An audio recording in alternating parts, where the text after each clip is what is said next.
340.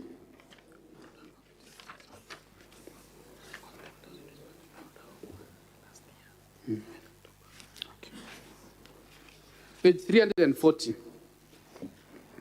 of volume 2, of our volume 2. Yes, I'm there. Can you see the letter there? I can see the letter. Who is it addressed to? It's addressed to one Tony Kirima. And whose position is this letter referring to? Can you repeat the question? Whose position in the liquor board is this letter referring to? Mr. Speaker, it is referring to the same position I was holding and the one that I'm holding. Position that you are occupying. Yes. Thank you. And you will also confirm that from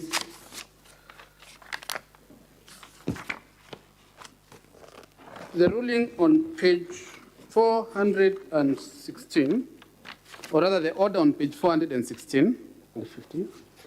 of volume 2,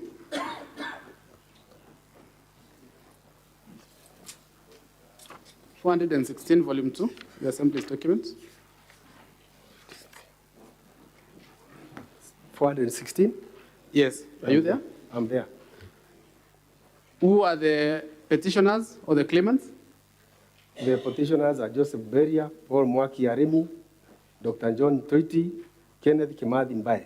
And which one are you among those ones? I'm Paul Mwaki Arimi. Thank you. I will then take you to still that order that is on page 416, where on that order, does it talk about salaries? Does it talk about payment of your salary? It doesn't talk about salaries, Mr. Speaker. So the order that came out on, or that is dated 7th October 2022 does not talk about salaries. Yes, Mr. Speaker. And let's go to the contempt of court ruling and order that is now coming in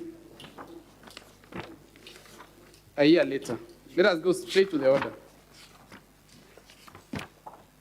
And that is on Page 440.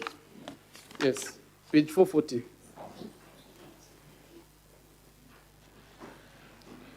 This order is coming in respect, this contempt of court order is coming in respect of which previous order? It's coming in respect to the order of 7th October of 2022. That is at paragraph 4. Thank you.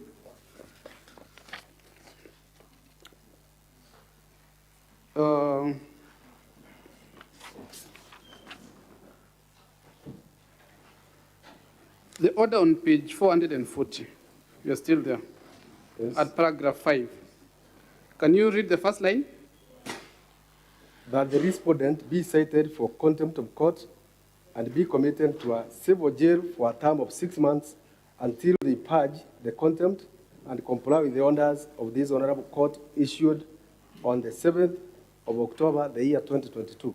Can you confirm that it refers to the respondents, plural? Yes, I do. And who are the respondents on that order, as you can see it?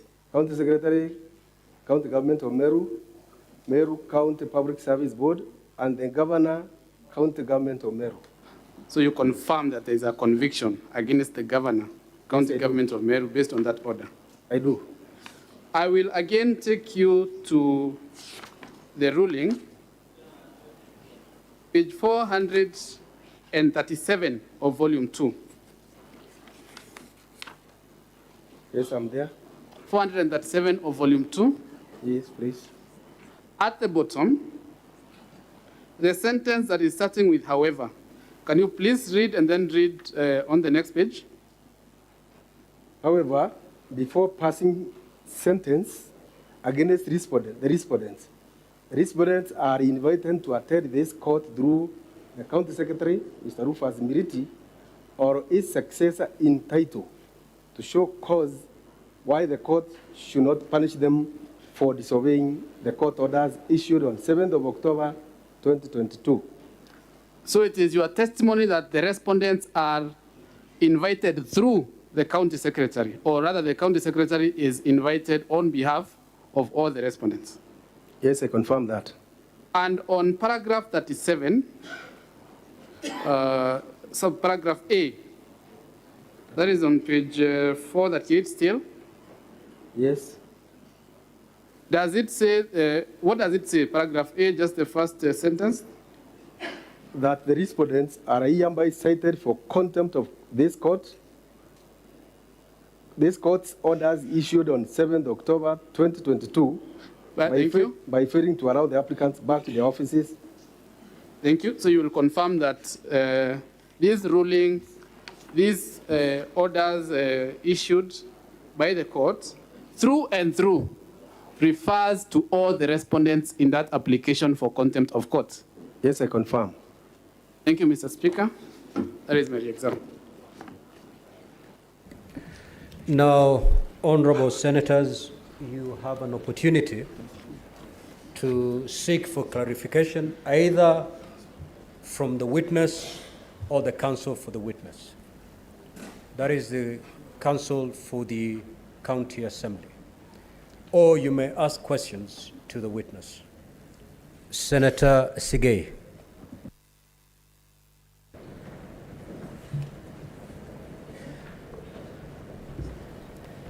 Thank you, Mr. Your Speaker. questions should be direct to the point. Don't give yes, it speeches. is. I want to seek clarification from Mr. Witness or his counsel with regards to the establishment of the entity called Meru Alcoholic Control Board with regards to two things. One, paragraph 1 of your affidavit make reference to a semi-autonomous entity, and the allegation make reference to non-reference to the board. I'd like to know whether the board is a statutory organ or it is what you have referred to as a semi-autonomous entity. Thank you, Mr. Speaker. The board is established through a County Assembly Act of 2014. So in that case, we can say it is backed by law. Senator Manzo. Thank you, Mr. Speaker. Mr. Speaker, I want to ask the witness in relation to page, just the court order just refers to, in page number, the court order relating to, by Justice Jage. I want to ask, there are quite a number of parties. There are 4 parties and 3 parties ending with the county governor. Was this court order specifically ordered against the governor of Meru, or it was ordered for all the parties appearing there, including the county secretary? It was ordered for all of them. Senator Mungatana. Mr. Speaker, Rule 23 of the third schedule of our standing orders allows me to ask questions to the counsel. So this is not to the witness, Mr. Speaker. It's just a clarification. Mr. Speaker, Counsel Thiankolu gave an allegory where he talked about the monarch of Russia, and he said that Nicholas I, before he passed the execution, he asked the person who was bringing the order whether the convicted person said anything. Mr. Speaker, he seemed to suggest, and I want a clarification from him, because that fellow said that in Russia, it seems that they can't do even the ropes properly, suggesting that they can't do anything properly. And then he juxtaposed that allegory to the trial that was conducted by the Senate here. Mr. Speaker, I was listening carefully, I want him to clarify, did he mean that the Senate was behaving like Russia? It couldn't do a proper job. It couldn't do a rope. Mr. Speaker, can he clarify? Because we didn't take it very kindly. Counsel.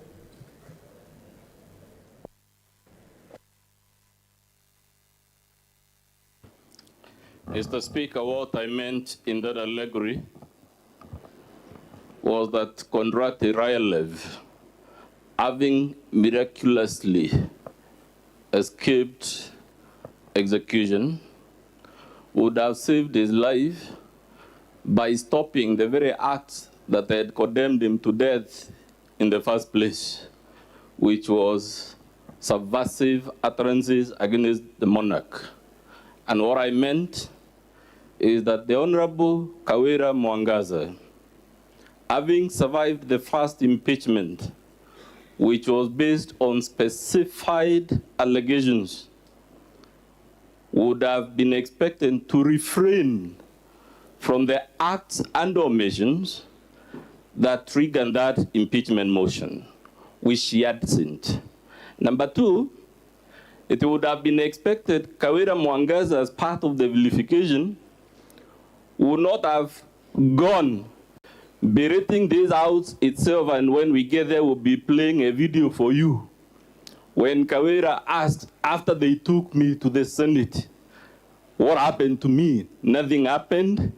Kaende.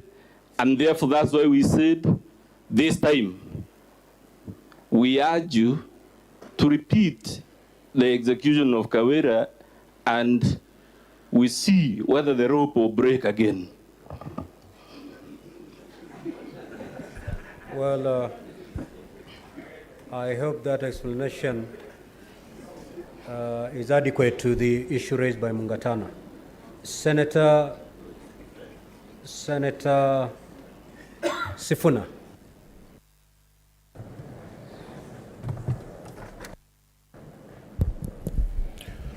Mr. Speaker, I want to direct my question at Counsel for the Assembly, who unfortunately is my former classmate, but I want to understand the propriety of basing an impeachment proceeding on a matter that you have confirmed yourselves is still live in court.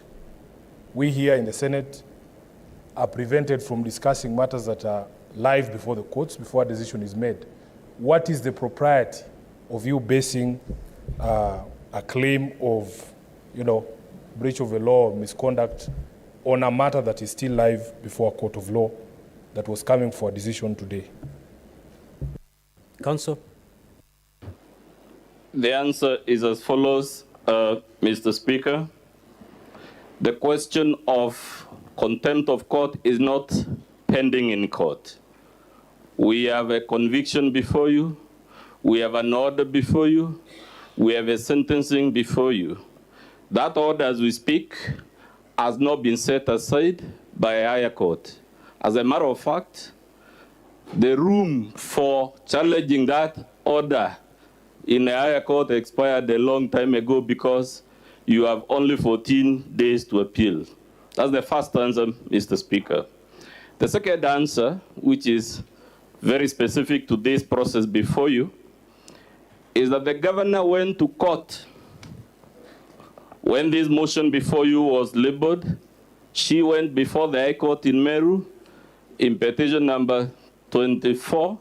No, I'm sorry, Mr. Speaker, I don't seem to recall the number. It's not 24, but she went to court in Meru before the Honorable Justice Cherere to stop this process on that very ground that it was sub judice. The court refused. She returned to the court again. The court refused. She went to the Court of Appeal at Nyeri, trying to stop the process before you, claiming that impeachment cannot be based on matters that are before court. And again, the Court of Appeal refused. Lastly, Mr. Chairman, when we were in the Court of Appeal, one of the questions we asked is how can a convictee whose conviction has not been set aside, who has been disobeying a court order for a year, be the one now telling you every word about court orders. Senator Chute.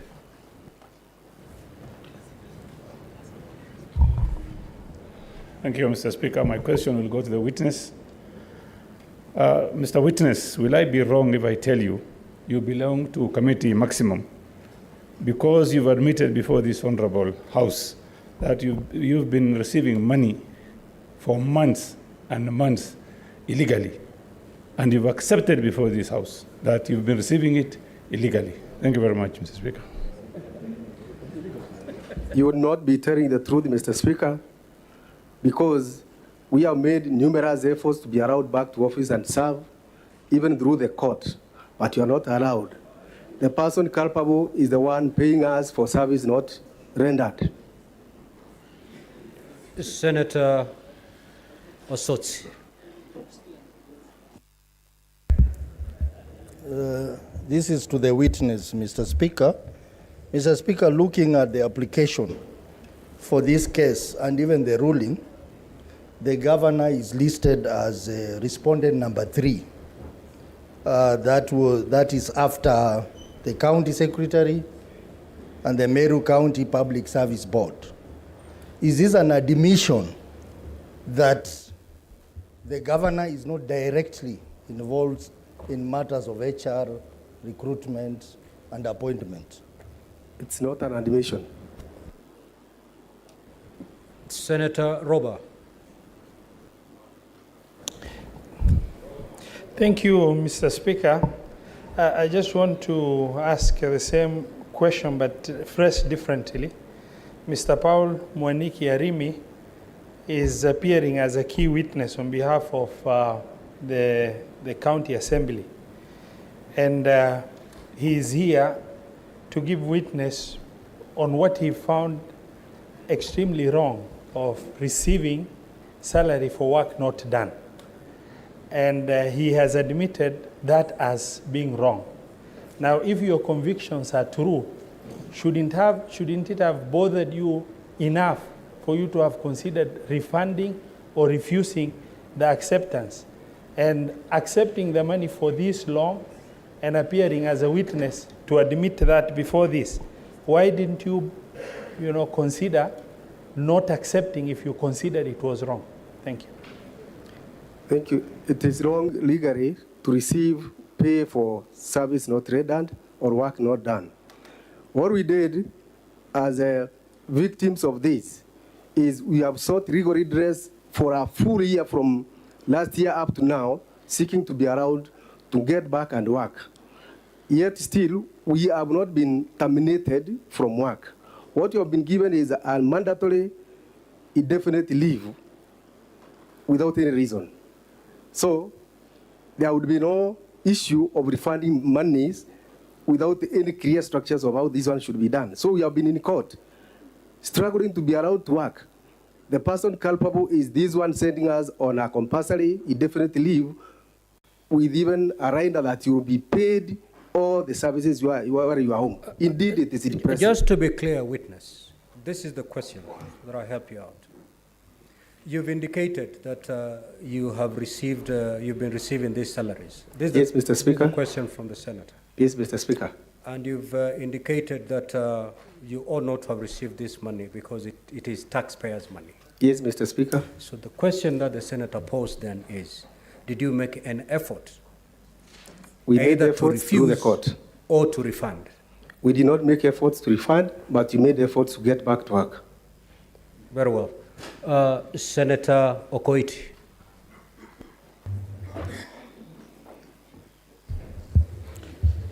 My question goes to Mr. Speaker, sir. My question goes to Counsel for the County Assembly. On trial is the governor of Meru, and one of the grounds is contempt of court. In the evidence that you have laid before this court, are you able to point out to me specifically where the governor is condemned, specifically where the governor is condemned, Counsel, or convicted of that contempt.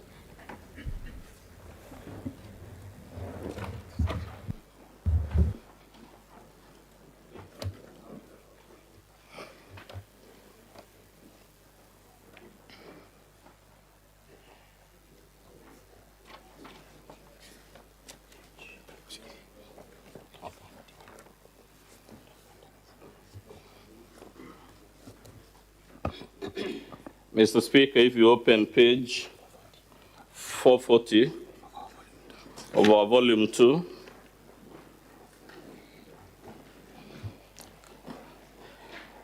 the court order, as you note and has been pointed out previously, this was a case filed against the governor together with 2 other officials. And whenever this order or even the ruling before it talks about the respondents, every reference to the respondents in this order is a reference to the 3 persons who include the governor. And therefore, where a court, as you find in page 441, it says the respondents who we agree include the governor, paragraph 1 at page 441, the respondents are hereby cited for contempt of this court's order issued on 7th October 2022 by failing to allow the applicants back to their offices. Unless the governor says she was not one of the respondents who are condemned here, then she is one of the people who are condemned, and it is not necessary that she be specifically mentioned when they have been found jointly and severally. That's the legal language, jointly and severally culpable. Senator Chiranke. Thank you, Mr. Speaker. Sir, mine is a very quick clarification or guidance from the Council of the Governor. When you look under Article 183, functions of the county executive, which encompasses county governor, county deputy governor, and CECs, I invite him to give me an interpretation of Article 183 in the interest of time, Part C. It says, and allow me, Mr. Speaker, sir, to read, a county executive committee shall, 1, Part C, manage and coordinate the functions of the county administration and its departments. So I want to get clarification and maybe guidance from the council of the, on the part of the interpretation on the role of the county executive or county committee member. Thank you, Mr. Speaker, sir. Council, did you get that correctly? Did you get the question with clarity? Sadly, Mr. Speaker, I didn't get the question with clarity. I wondered if the Honorable Senator could clarify the particular aspect of Article 183 that he desires my clarification on. I'll gladly do that.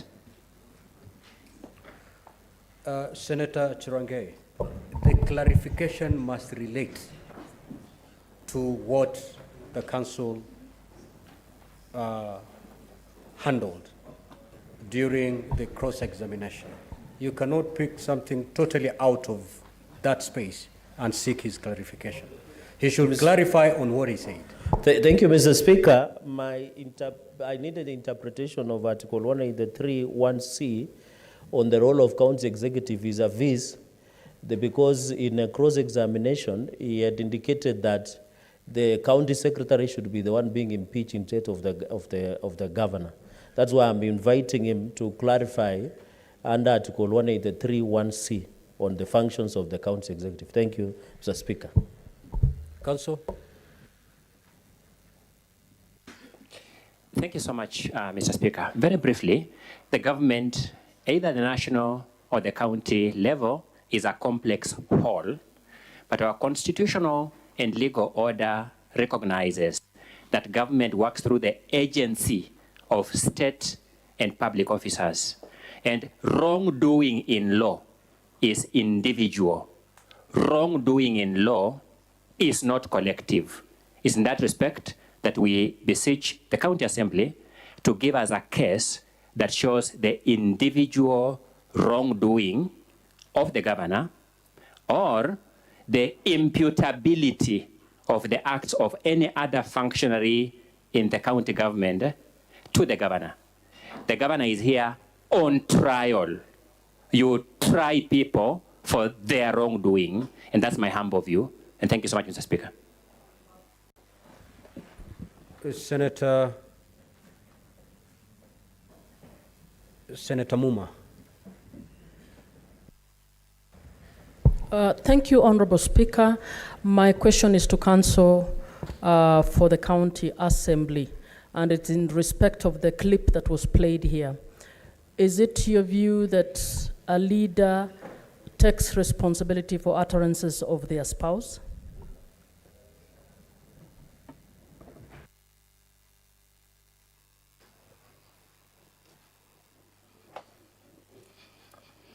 If it's a strictly legal question, Mr. Speaker, of course, the law was changed a long time ago.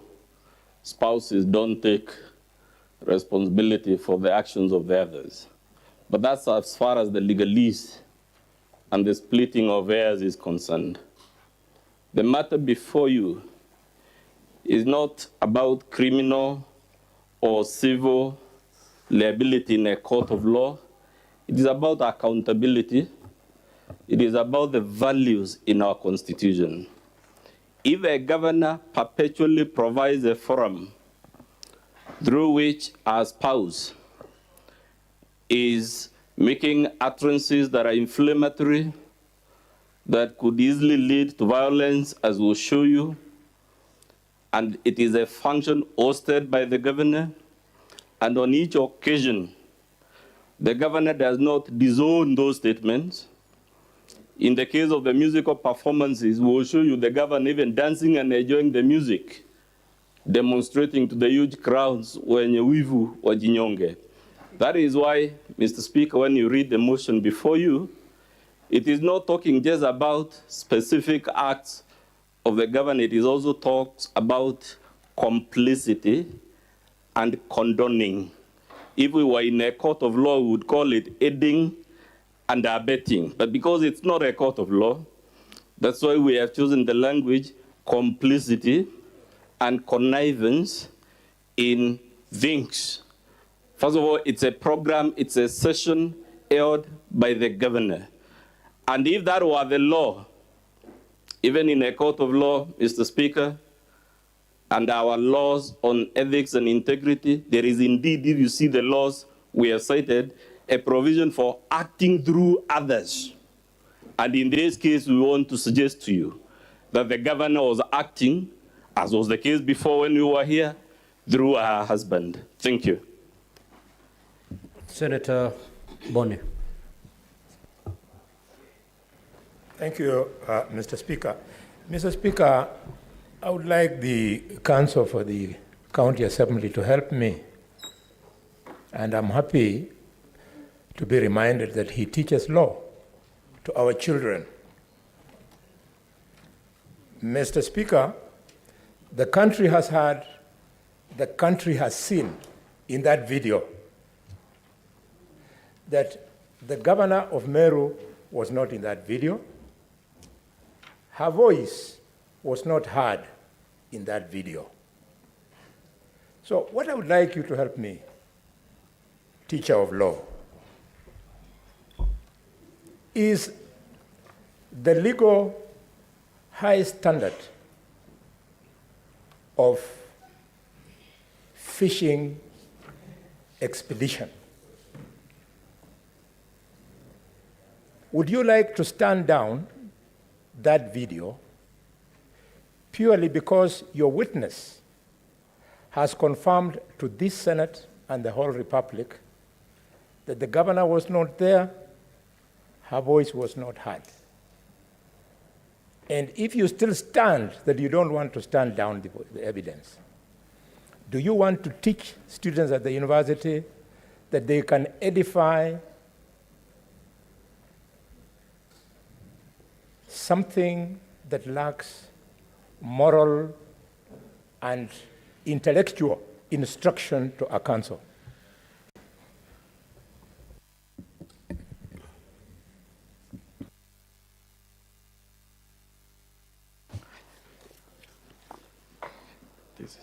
Mr. Speaker, I've now found the volume setting the relevant law. It is volume 3 of the County Assembly's document in answer to the question by the Honorable Senator Kalwale.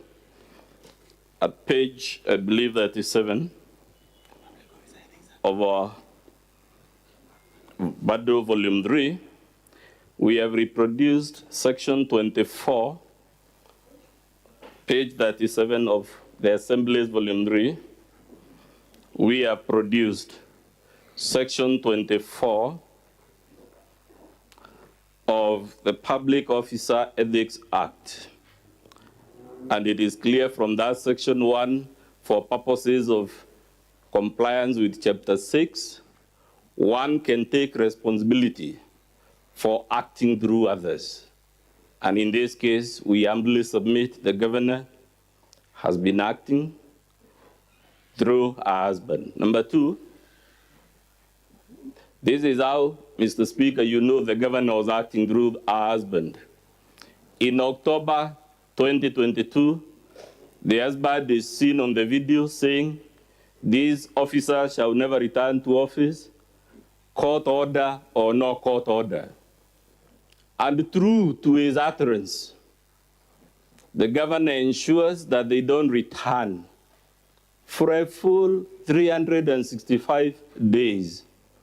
And while at it, Mr. Speaker, in any event, I keep repeating, there is a conviction as we speak. And that conviction is res judicata. That is to say, that matter is closed as a legal question because it has not been appealed to a higher court within the time required by law. So as we speak right now, the governor is actually a convict. And those are not my words. There is a court order to that effect. Now, honorable senators, we have 6 more witnesses to call. And if you read the program, we are supposed to stretch it to 7 p.m. And therefore, I will take one clarification from this side and another one here. Most of these clarifications, you'll pick them as we hear the witnesses. Senator Haji Faki.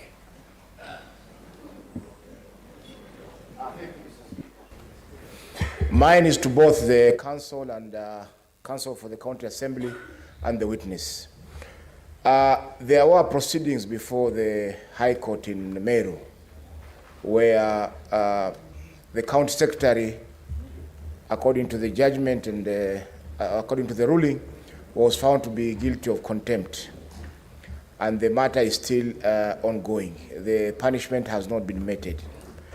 Now, isn't that subjecting the governor to a double jeopardy? Because he is facing the proceedings before the court in Meru are still alive. And counsel for the governor said earlier that they were actually in court this morning. And here we are, you want us to impeach the governor based on the same set of facts. Isn't this a double jeopardy, which in law is not allowed? Thank you.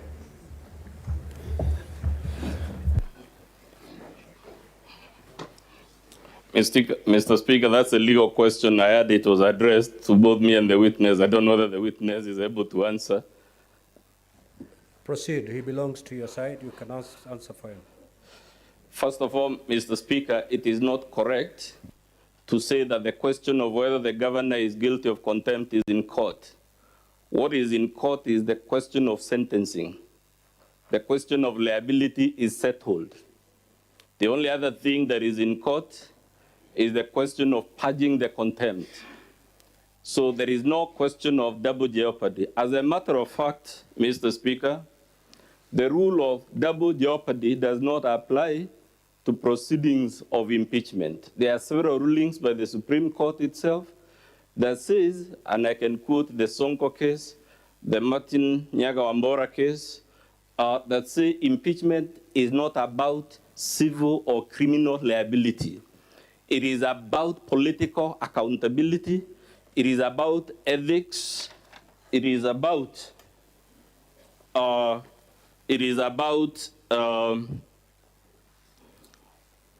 the type of leadership, the type of persons we want holding certain offices.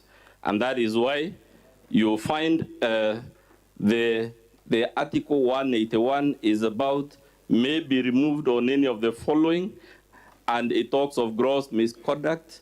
Gross misconduct need not even be a criminal or civil offense. It can be anything that attracts serious moral censure.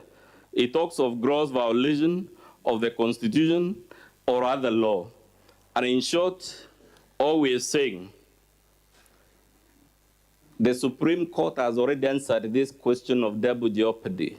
And that is why even the Court of Appeal itself and the High Court in Meru, guided by the Supreme Court, refused to stop this Senate from sitting on these charges and making it whatever decision it will make, because the courts have already confirmed it is not about legalese and splitting legal heirs or civil or criminal liability. It's a question whether the governor accused of the things we are accusing her and which will prove is the type of governor we want to see holding a public office within the meaning of Chapter 6 of our Constitution.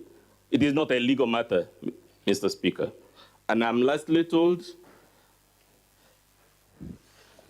if this can be let to happen, then all I need to always avoid impeachment, which is actually what the governor tried to do at the High Court and the Court of Appeal, why she failed. All I need to ensure as a governor, if this were unanswered, to ensure Article 81 is dead, is to ensure whenever I commit a breach of the Constitution, there is a court case like happened in this matter, where proxies were obtained to file various suits in court so that they can come under the pretext.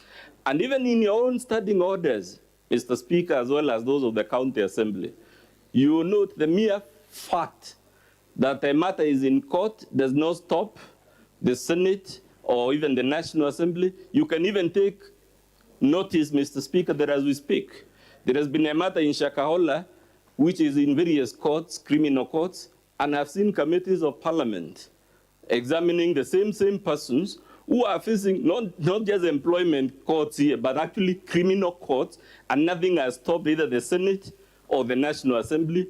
And that is why even your standing orders give the Speaker the latitude to decide whether a matter that is in court should nonetheless be deliberated upon and a decision made by Parliament, in this case the Senate, as the representative of the public conscience.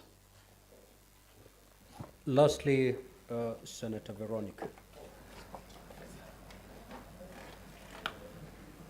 Thank you, Mr. Speaker. Just a clarification from the Council for the County Assembly of Meru. We have seen this judgment. Is it a ruling, the one that you are relying on the contempt proceedings? And 37C on page, I think you know where it is. 37C talks about the respondents not having the audience of the court until the contempt is purged. I think the witness has confirmed that he's now being paid, they have been reinstated, or did I get it wrong? I hope that's a correct position. Council, do you treat that as a purge to that contempt? Now that that is no longer, those offenses are no longer taking place and they have been reinstated, would you treat that as a purge? And I know that the sentencing is awaiting before the court. And if the sentencing is awaiting, would you still say the matter is not pending before court?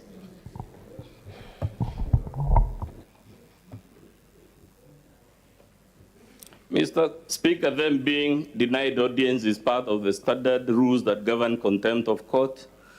If you're convicted, like the governor has been, you're denied audience until you purge the contempt. The governor has, of course, attempted to purge this contempt as we speak.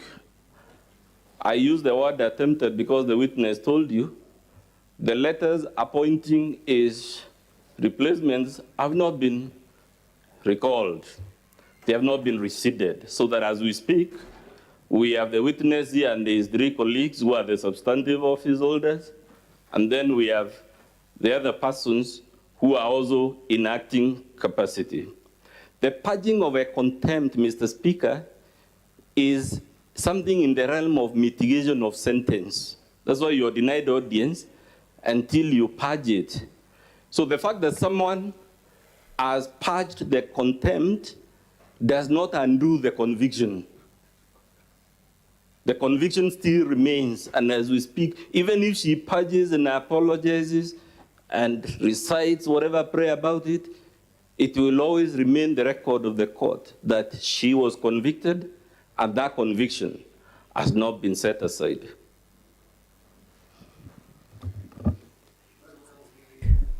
And this witness at that. Now, as we prepare to usher in the second witness, pursuant to Rules 23 of our third schedule of the Standing Orders of the Senate, as a speaker, I do not have that latitude to ask for any clarification or ask questions. However, if the integrity of the institution of the Senate is at stake, then as a speaker, I need to guard it. Counsel for the County Assembly, your allegory, the Russian allegory, that when the man was asked to say something, he said Russia don't know how to do things, and that's why he was alive. That statement, in its ordinary meaning, could be understood, and indeed it was understood, and that's why Senator Mungatana rose to ask that question. It was understood to mean that the Senate did not do a good job in the first impeachment. I don't know, counsel for the County Assembly, whether you still want to have that allegory as part of your record, or at this juncture, you want to take it away from the record. Mr. Speaker, my allegory was not a slur on the Senate. It was, as I said, about a person who was lucky to escape a certain fate, and instead of refraining from utterances that had placed him in that fate, continues doing it after the rope breaks. And I was clear in my allegory that even in Russia, this was understood to be an act of providence, that the man in question was lucky. It is our submission that if the governor, Kawira, was lucky to be acquitted of certain allegations, the least anyone would expect of her is to refrain from the behavior. So I didn't mean in any way to slur the Senate. In the event that I am misunderstood as criticizing the Senate's decision, then I offer an unqualified apology, and I'll be open to even the expansion of the relevant allegory. And since it seems to cause too many issues, I seem to have been misunderstood, Mr. Speaker, I beg that it be expunged. Kindly usher in the second witness.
Kindly proceed to swear in the witness.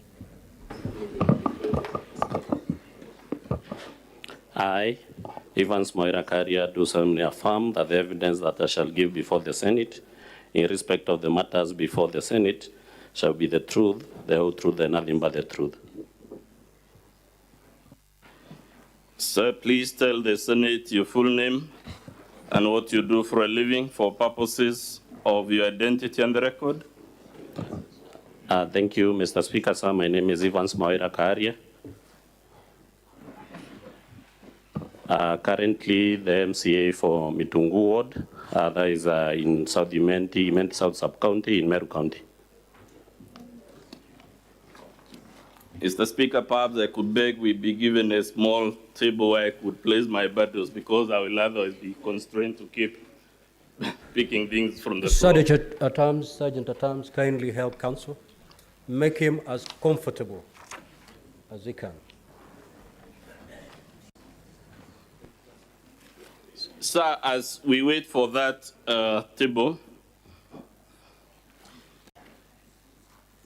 can you confirm that you are the mover of the motion before the Senate? I confirm, Mr. Speaker, sir. Can you also confirm that you saw the affidavit? I confirm. On what page can we find your affidavit, sir?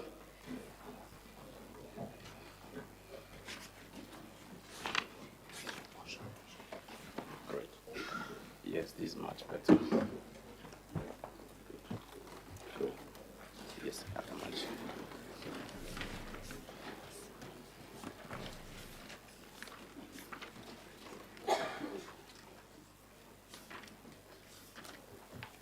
Let me take you, sir, to page 33 of volume 1. Yeah, the sworn affidavit is on page 33 of volume 1 to page 36 of volume 1. The signature at page 36 is your signature? Yes, I confirm. Now, let's go straight to the allegations that you have made in this impeachment motion. And I want us to begin at paragraph 10A of the impeachment motion.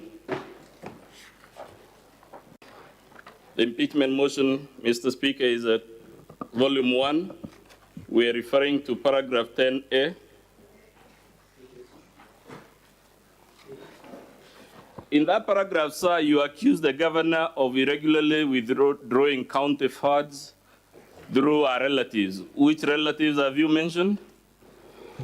I have mentioned the governor's sister, Rose Kenya Gwantai, and Kenneth Gwantai Murangeri, who is the brother, and also Nefat Kenywa, who is the brother-in-law, and Edwin Mutuma Murangeri, who is a nephew to the governor's spouse. Why do you say Nefat Kenywa is the brother-in-law of the governor? Because it is in the public knowledge. We have seen pictures circulating of them displaying public affection, PDA. With who? With governor's sister, Miriam Gwantai. Miriam Gwantai. Have you placed any evidence before the Senate to support the allegation that these relatives of the governor were withdrawing funds from the county assembly irregularly, or rather from the county government irregularly? Yes, in volume 2, I've annexed all the evidence there. Which pages of volume 2?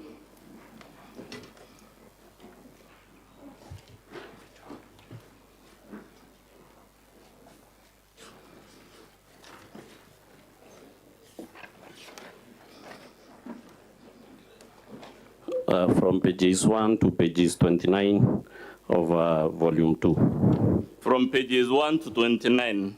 Yes. Let's begin at page 17 of volume 2.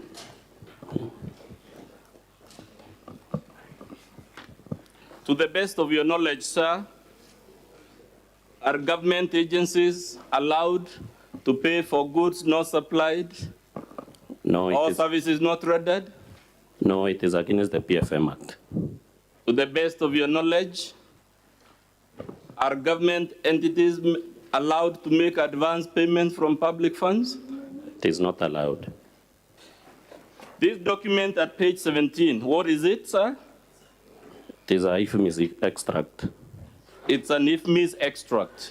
Yeah, for vote 3562 Meru, Office of the Governor, payment details between 1st July 2022 and 7th July 2023. Does it have items on the third column described as prepayment? Yes, under the column sub-item description, you have several entries indicated as prepayment. Does it show again several prepayments in the next page? Yes, it does. Would I be right to say, sir, most of the payments there are actually prepayments? Most of them are around 171 entries are prepayments. Are there any payments on this document shown to any of these relatives of the governor? Yes, there are several prepayments made to the relatives of the governor. I'll show you a few for illustrative purposes. At page 20, somewhere just below the middle is there, and around the middle, are there payments to Nefert Kinyu? Yes, we have one. There is. At page 21, do we have several payments payable to Rose Kinyagwante? Yes, for example, we have one under voucher number 66, 524 to pay to Rose Kinyagwante.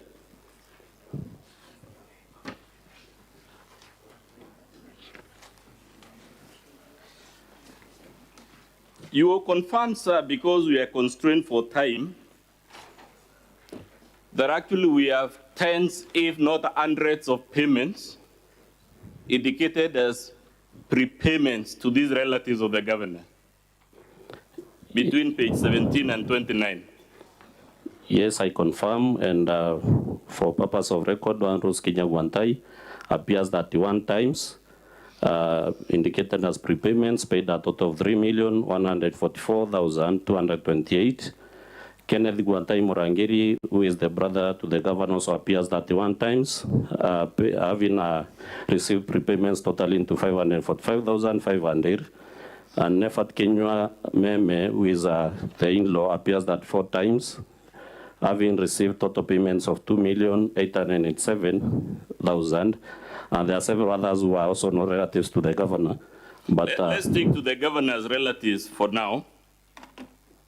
Under this IFMIS extract, what is the amount in total paid to the governor's relatives as prepayments? I've stated Rose Kinyagwantai has been paying a total of 3,144,228. Kenneth Gwantai Murangiri, the brother to the governor, has been paying 31 times. That is a total of 545,500. And Nefat Kenywa Meme, the in-law, has been paying for that 4 times. That is 2,807,000. So the total is how much for Kenneth, Nefat, Kinyagwante?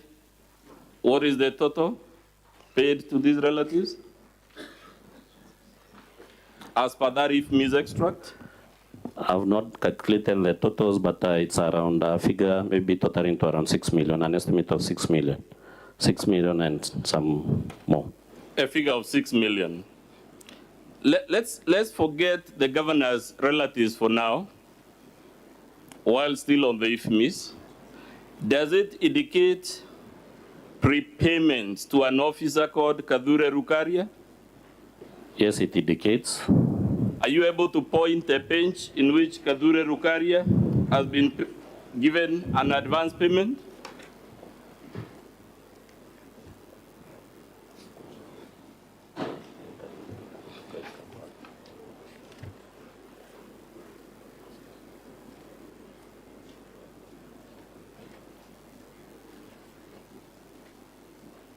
On page 23, sorry, there's a prepayment paid to Kadure Rukaria Catherine. Yes.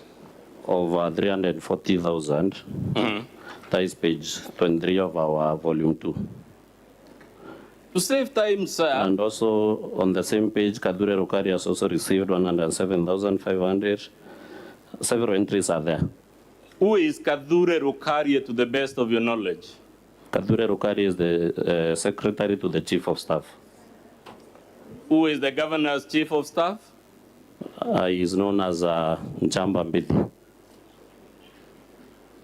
So this Kadure, who is secretary to the governor's chief of staff, is the office of the chief of staff an office in the governor's office? Yes, it is an office established under the office of the governor. Does Kadure Rukaria work in the office of the governor? Yes, I can confirm. According to this IFMIS printout, how much money has been irregularly paid to Kadure Rukaria, who is a secretary to the secretary, or rather to the governor's chief of staff, as prepayments? A total of 21,868,944. 21,868,944. Yes. Let's go to another officer, to be fair, not a relative of the governor, called Lydia Nkatha. Do you know this officer? Yes, I know her. Who is she to the best of your knowledge? She works in the office of the governor and is also, she's an administrator in the office of the chief of staff. Yes. And also allegations are there that she's the girlfriend to the chief of staff. Let's forget the allegations for now. Is she indicated on the IFMIS as also receiving advance payments? Yes, she has received a prepayment totaling to 3,606,400. Are you able to show us at least one or two so that you're not making a sweeping allegation that she has received payments?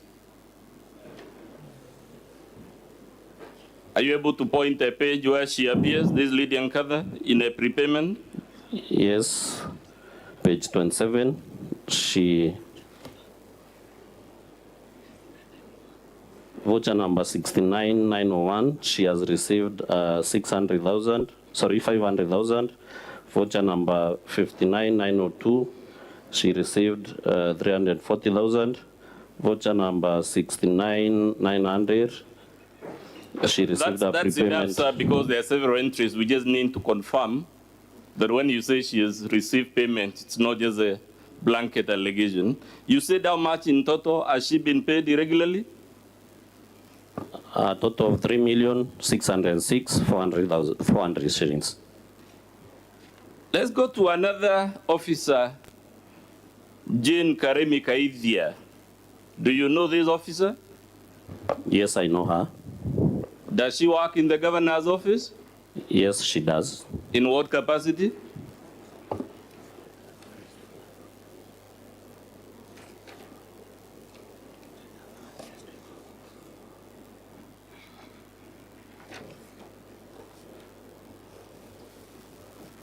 In what capacity, sir, does Jane Karemi work at the governor's office?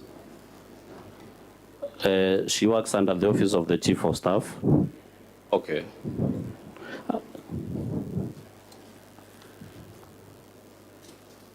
What is the relationship between the chief of staff and the governor in the county administration? The chief of staff is the AIE holder for the office of the governor. Therefore, he authorizes all payments related to the office of the governor. As a matter of fact, a chief of staff is one of those political appointees governors are allowed the leeway to choose a person they can work with, right? Yes, it's true. Now, the persons we have so far mentioned, sir, Jane Karemi, Kaida, Rose Kinya, Kenneth Guantai, all these people working right in the governor's office. Yes, from the IFMIS, how much amount of money have they received as prepayments in total? In total, they have received prepayments amounting to 78 million, 110,086 shillings.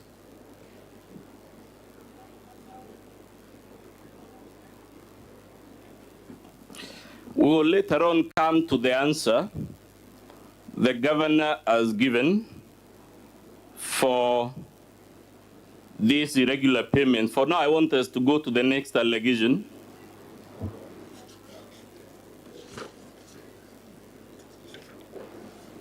Which is the allegation at paragraph 10D. To the best of your knowledge, sir,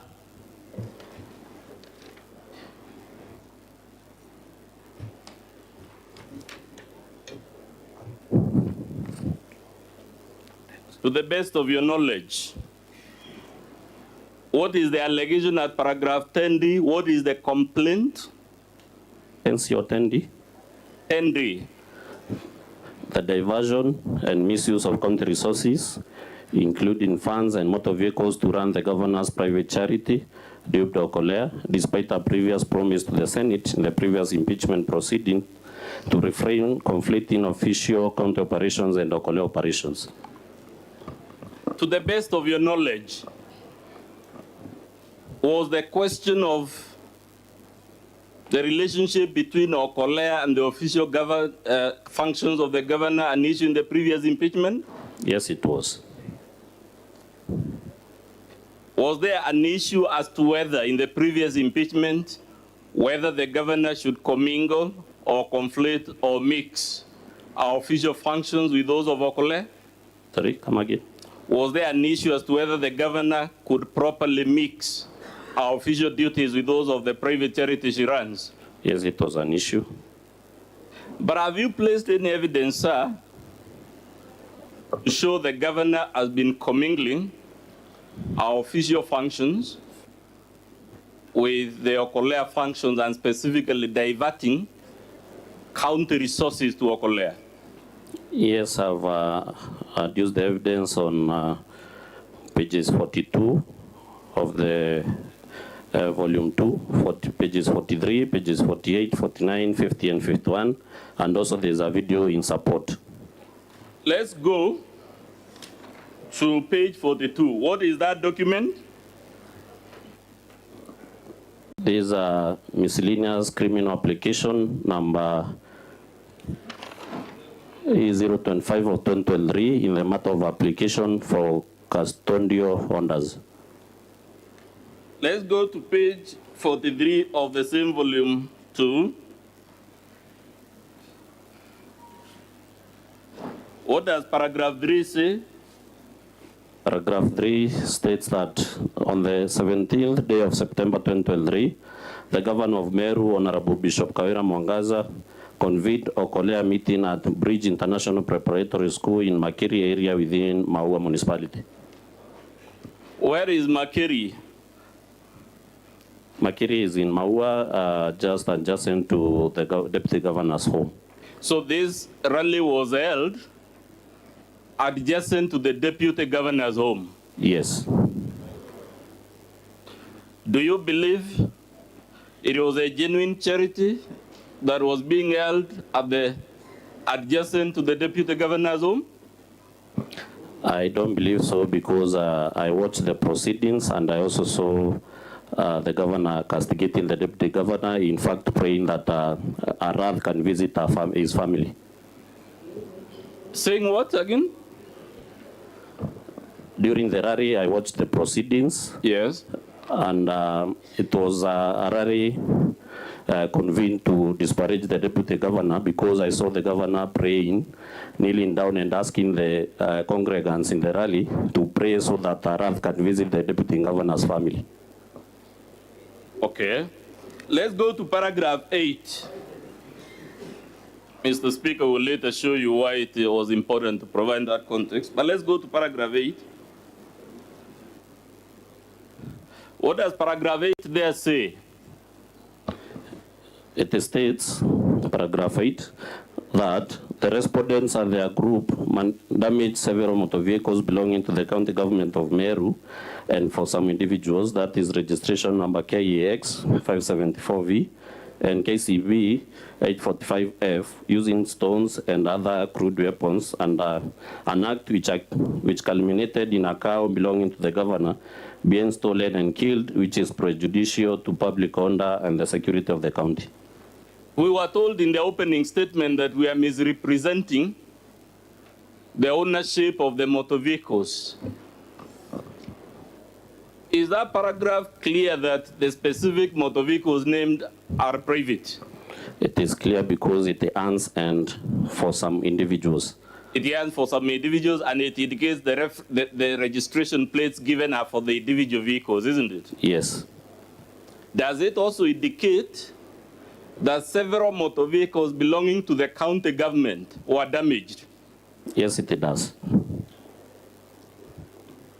Should motor vehicles belonging to the county government be present in an Okolea function, which the Senate was previously told is a private function, charity?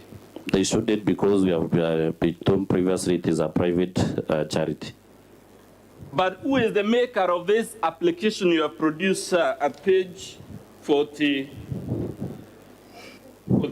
Who is the applicant? The applicant is the Republic through DCI Igembe South. It is the Republic of Kenya through the DCI. And the name of the DCI is Kelvin Wafula, PC Kelvin Wafula, number 11, that's 748. Police Constable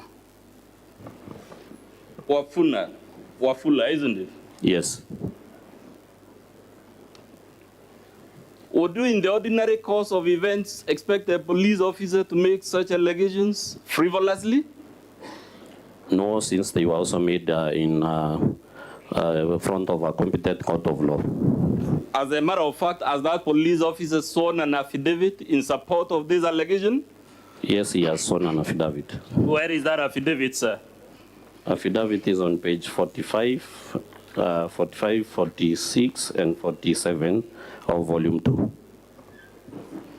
Again, you confirm the affidavit mentions, I believe at page 43, paragraphs 3 and 8, again, the same motor vehicles and the same allegations we read, isn't it? Sorry? Can you confirm that paragraphs 3 and 8 of that affidavit again mention Governor Kawira Mwangaza, and they mention them that county motor vehicles were damaged? Yes, it does.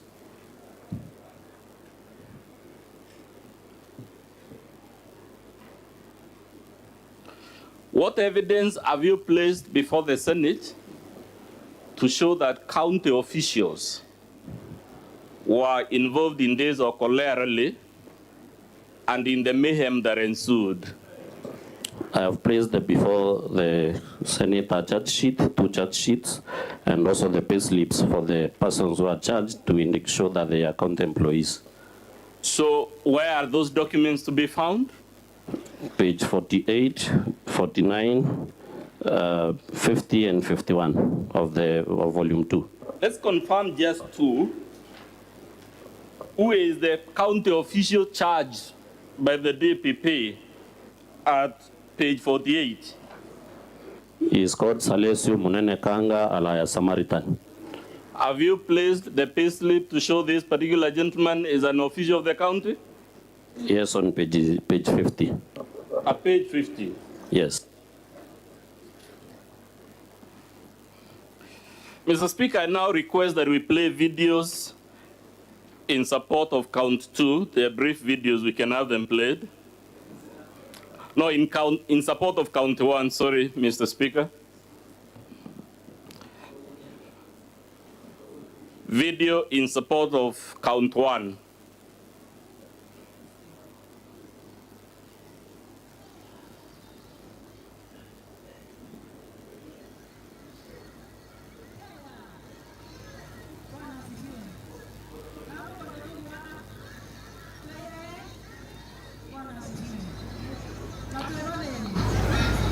I don't know whether we're having technical challenges. They should be having sound, Mr. Speaker.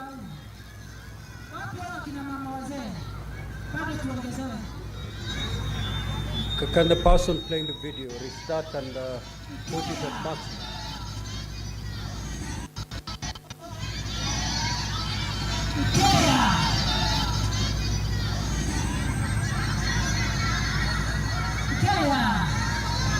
Bwana asifiwe. Kama kwa ndugu wako kweye Bwana asifiwe. Na tueleze. Tutaongelea teknolojia na tunaijua. Hiyo watasahau. Wapi wakina mama wazee? Bado tuongezewe. Pastors wakuje hapa kwanza tuombe. Nitoe kama ng'ombe ngine kwa eteka ajili ya kiapo wako watu kwa tetea.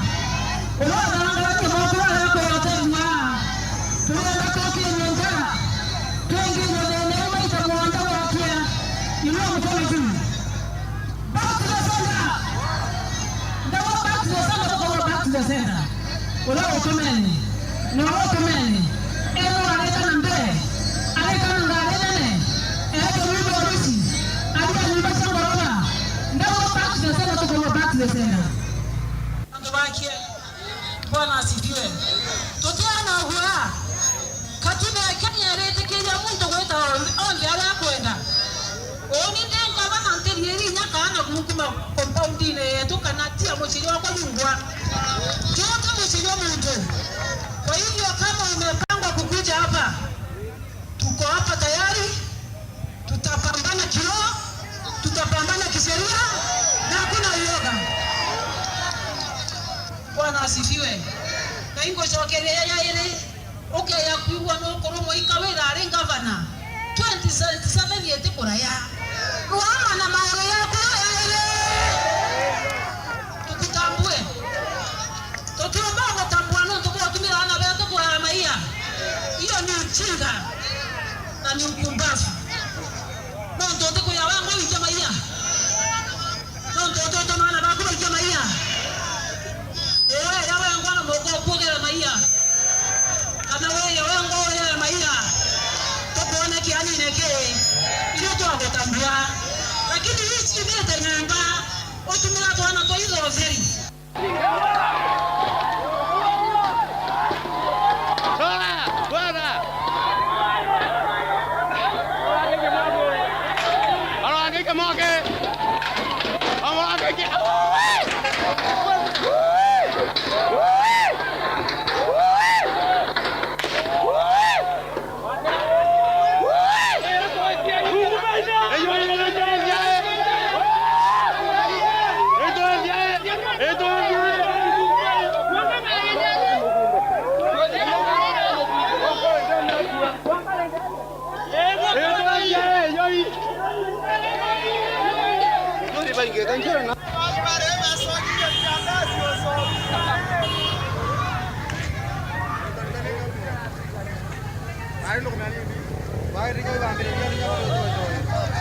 In the interest of time, perhaps, Mr. Speaker, we could move to the next video if he hasn't moved.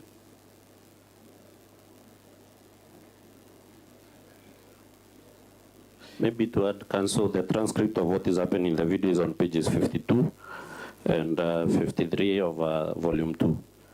In that video, have we seen the governor addressing the crowd there? Yes, I've seen her.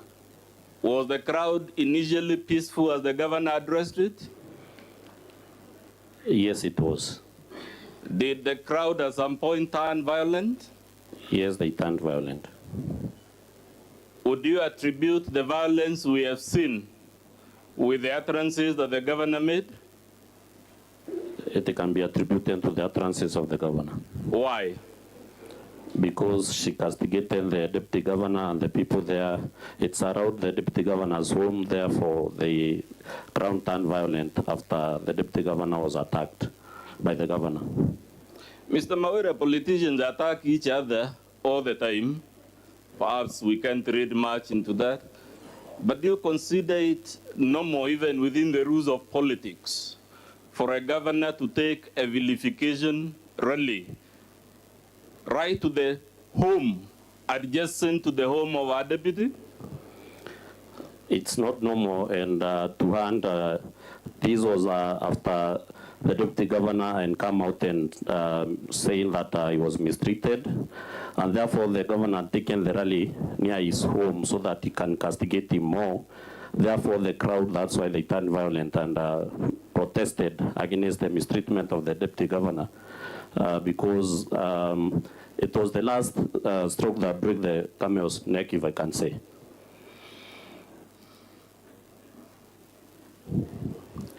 Is the violence we have seen in that video consistent with your charge that county motor vehicles were damaged, as we have seen from the police officer?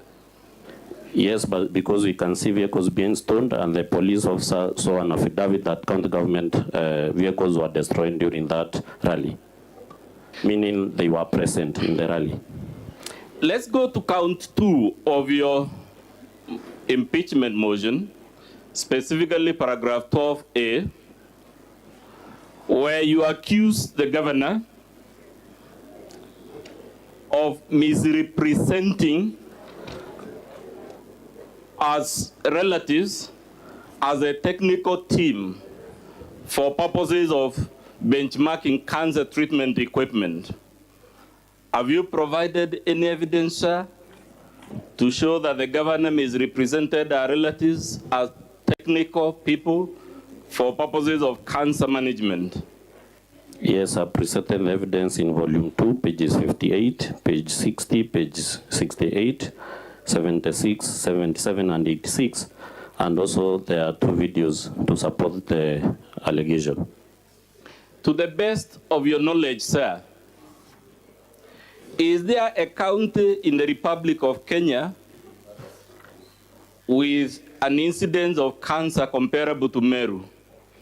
None, because even studies have shown that Meru has the highest incidences of cancer in the Republic of Kenya.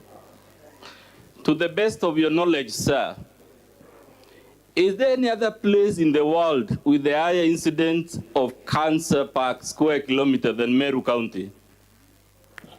From studies also, Meru has been stated to have the highest incidences of Kenya per square kilometer in the world. So I would not be wrong to say Meru is sort of like the world headquarters, for lack of better language, when it comes to this very debilitating disease. That is true how you have described it. Would one expect a governor given the opportunity to deal with the disease affecting our county more than any other place in the world to send the qualified people for purposes of that cancer management equipment and setting up the cancer treatment center? It will be unexpected.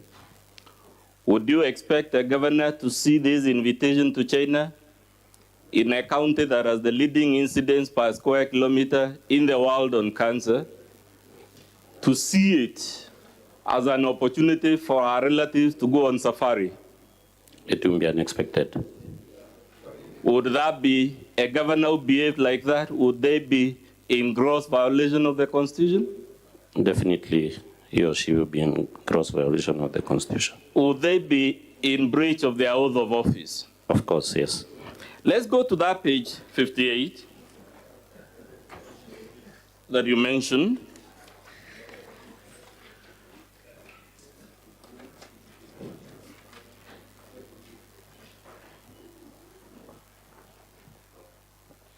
At paragraph 4, does the governor admit that these people we are talking about are our relatives, at least 2 of them? Yes, she has admitted by indicating that one is a security personnel and the other one, the sister, is a personal assistant. That letter, sorry, Madam Speaker, I've lost track. I'm a short-sighted man, that's why I was requesting for.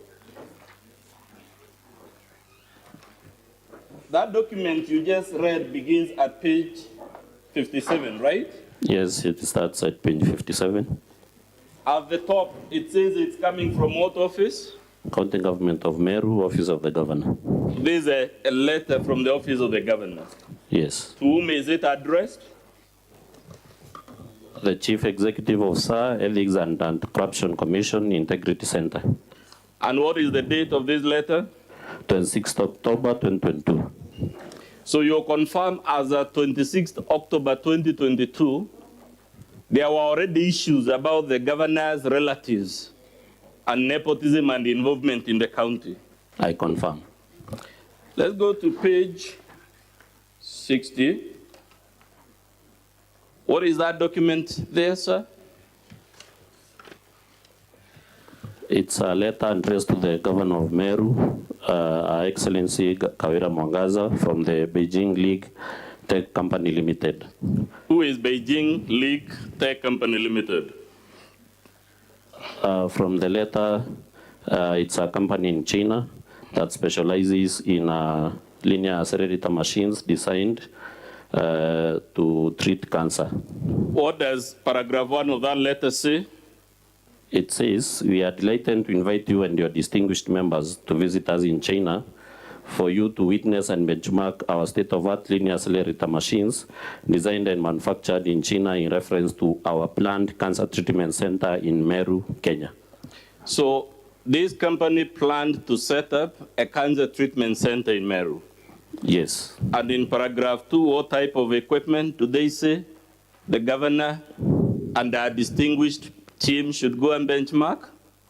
Indicate that they will also have an opportunity to visit other medical equipment manufacturer that produces digital radiography, X-ray equipment, and mobile C-arm that they plan to manufacture and assemble in Kenya, preferably in a designated special economic zone. Let's go to page, I believe, 76.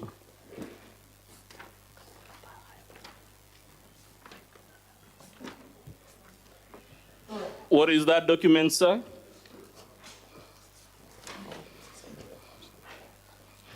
It's a letter from Office of the Deputy President, State Department for Devolution, addressed to the Principal Secretary from the HRM and DO1.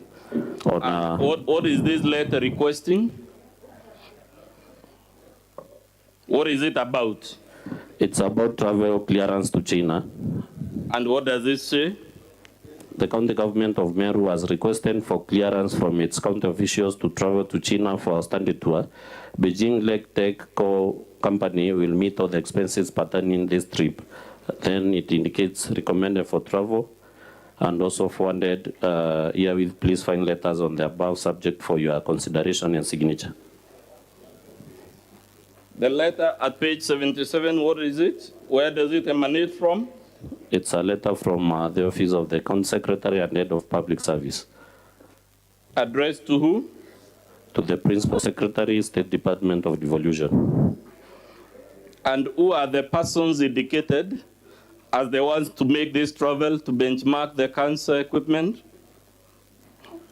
They are indicated as Dr. George Mungania, who is the CCM Health, Ms. Miriam K. Guantai, who is the PA to the Governor, Mr. Nefat Kenyo Meme, who is the Director External Leakages, and Mr. Murangiri Kenneth, indicated as works under the Department Administration. To the best of your knowledge, is Dr. George Mungani an oncologist? No, he is a pharmacist.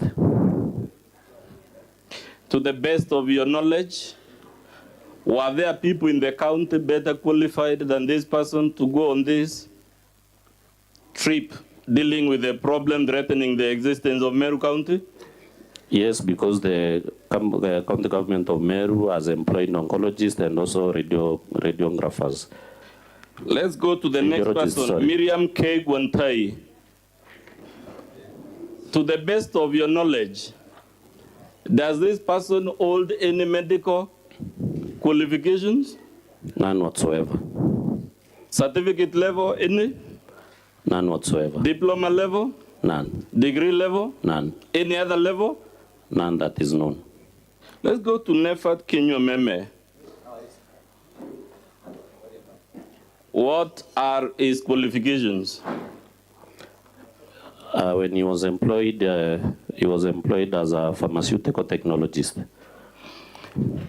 To the best of your knowledge, Is this a person who would have any knowledge relevant to management of cancer?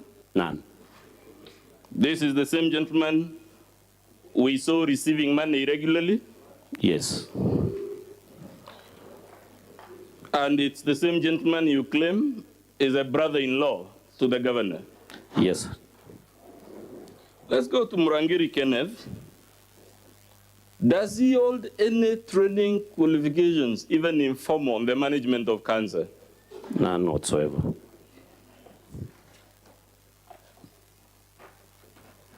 Let's go to the letter, page 78.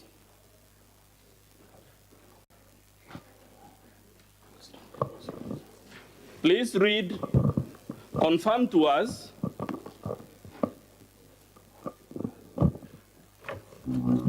Sorry, come again. Page 78 of volume 2. Yes. Is this a letter from the county government of Meru? Yes, from the Office of the County Secretary and Head of Public Service. Addressed to who? The Principal Secretary, State Department of Devolution. Can you read the first paragraph?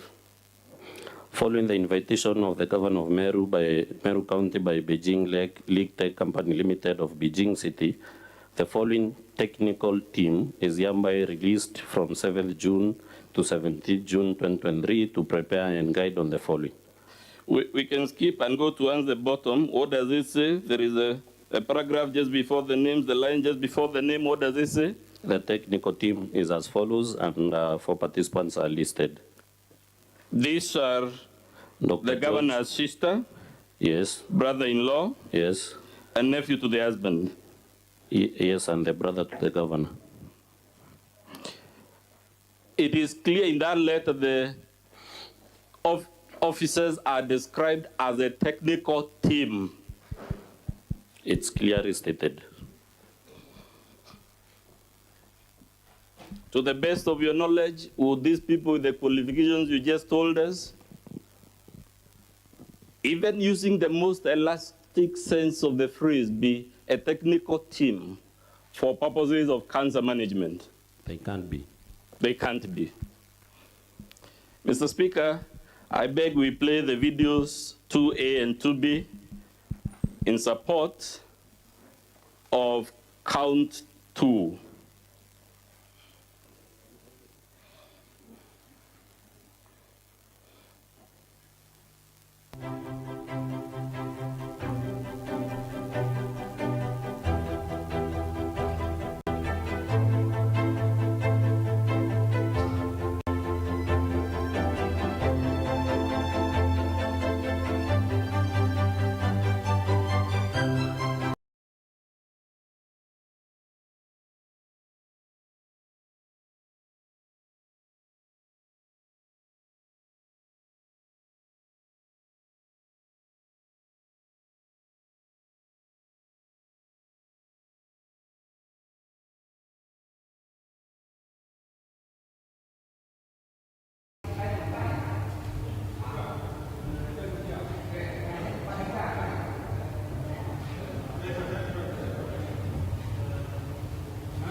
Sir, did you see the governor's relatives that you have mentioned in those 2 videos? Yes, I can see them. Did you see in those videos what on its face appears like highly sophisticated cancer management equipment? Yes, I've seen one.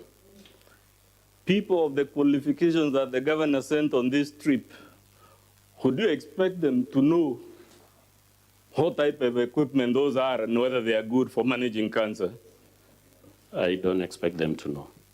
As a matter of fact, sir, you yourself, with all your qualifications, would you, looking at those machines, have the capacity to advise the government of Meru whether they are good cancer management equipment? I have no ability to do that. To the best of your knowledge, even a lawyer like me, would he be able, even with all the books we have read, be able to form any informed opinion as to whether those are good or bad equipment for managing cancer? I don't believe so. Do you know any reason other than the fact that these officials are the governor's relatives, that they were the ones chosen to attend this trip? I don't know any other reason. 12B of your impeachment motion, you accused the governor of appointing Edwin Mutuma Murangiri as CEO of Meru Youth Service and acting chief officer of the Department of Finance. Yes. What did you say are Edwin Mutuma's qualifications? Edwin Mutuma Murangiri, from the records that I have, was employed as an auditor, cooperatives auditor. Would such a person be qualified under the laws and policy documents of the Meru County government to be appointed as an acting chief officer? According to the law, he doesn't meet the qualifications. Why doesn't he meet the qualifications? He was never employed or vetted and approved by the County Assembly as the chief officer. Therefore, he cannot act in the capacity of a chief officer. Does he have the qualification to be CEO of Meru Youth Service? He doesn't have because he was not employed by the board. Okay. But where is your evidence, sir, that this person was appointed to these offices? And I keep asking you, where is the evidence? Because we were told evidence is not counted. It is weighed. We will weigh it at the end. The evidence is on pages 92. Page 92? Of volume 2, 386 to 389. Go to page 92. Please confirm that that is an instrument from the office of the governor. Or does it read at the top? Where does this document say it emanates? Office of the governor. Does it emanate from the office of the county secretary so that we'll be told it wasn't me? No, but the county secretary has signed on behalf of the Excellency the governor. Item number 2, Edwin Mutuma Murangiri. What is the nature of the appointment? He has been moved from Meru Youth Service to Department of Finance Economic Planning to perform the functions of Chief Officer Finance, awaiting a substantive Chief Officer. What happened to the substantive Chief Officer so that Murangiri, who is a relative of the governor, will be appointed to act? He was arbitrarily moved after the infamous extracts that we are using to charge the governor leaked to the public. So after the infamous extract we are relying upon, leaked is when he was sacked? He was moved to another department. Oh, he was moved to another department? Yes.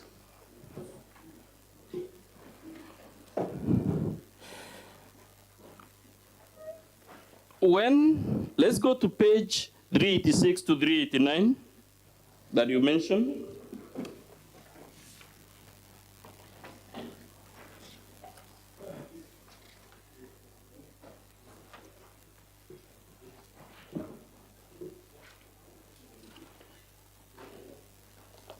What is that document, sir? It's a memo, an internal memo from the Secretary, County Public Service Board, to Her Excellency the Governor, Meru County. And what does it address? Submission of nomination list for candidates interviewed for the post of chief officers in the county. What is the date of this document? It's dated 11th November 2022. Is Edwin Murangiri, who we have just seen being designated as acting chief officer, was he even shortlisted? No. For that position? No. As a matter of fact, did he even apply for it? I would believe it didn't because it didn't appear in the long list and also in the short list. Would the reason it didn't apply be because he was not qualified in the first place? I believe so. But you just told us the document at page 92, you have told us the substantive chief officer was moved after the IFMIS report became public, right? Yes.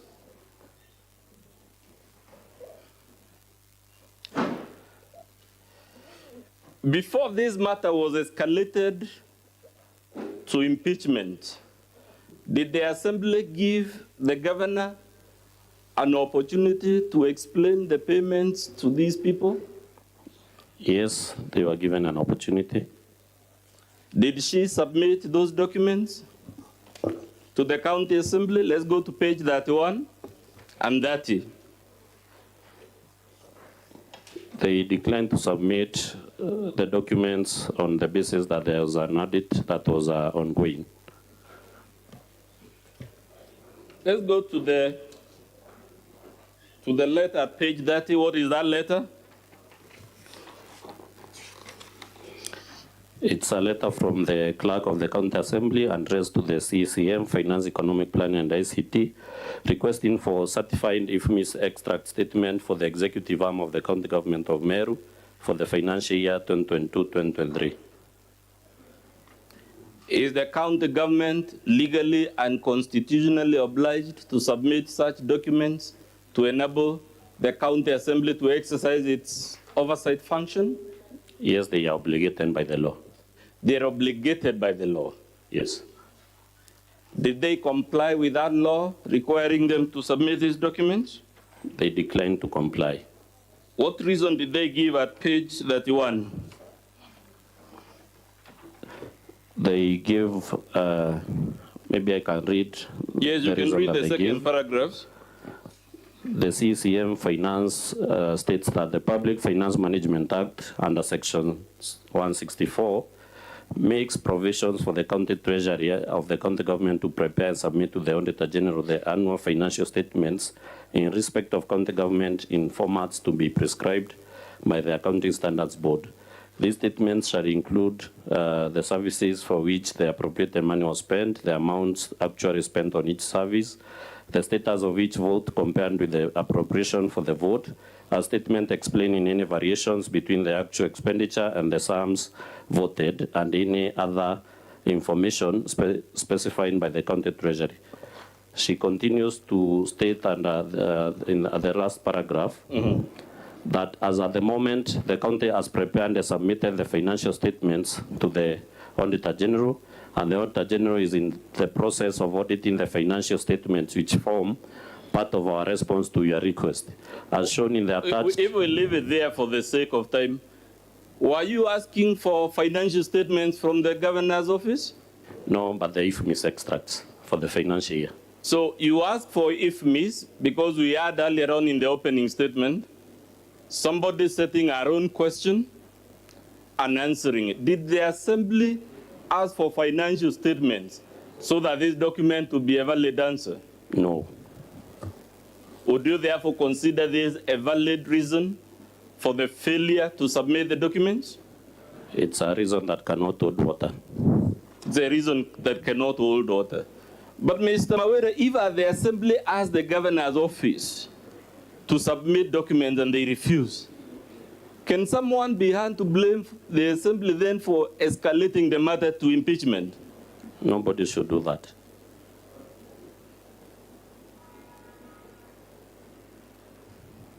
Let's go to count number 3 about the DG.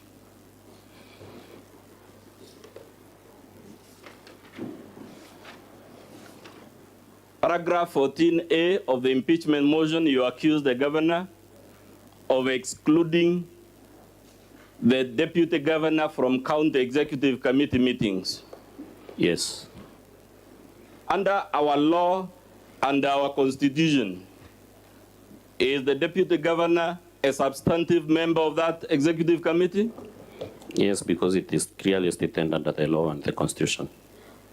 As a matter of fact, would that committee be validly constituted in a situation where the DG is excluded deliberately? It cannot.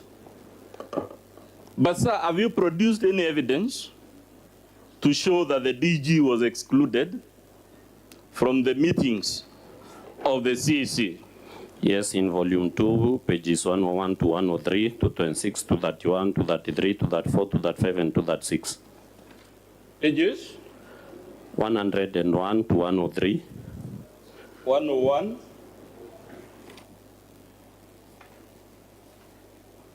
To 103. Let's go to the document at page 101. What type of document is that? This is a record of the County Assembly of Meru, record of evidence taken before the Committee on Justice, Legal Affairs and Cohesion at the County Assembly of Meru Chambers. Was this evidence given on oath? Yes, it was. As a matter of fact, on page 101, it indicates the oath was administered to the witness. Yes, it indicates. And who was the witness that was appearing before the county assembly? The deputy governor. The deputy governor. Yes. What are the complaints the deputy governor told the county assembly? At page 102. The deputy governor complained of lack of facilitation. Yes. For his office. Yes. He also complained of failure to be invited to the Meru County Executive Committee cabinet meetings or any other official functions. When does he say he was last invited? At the bottom of page 102. The last invite was on 29th May 2023.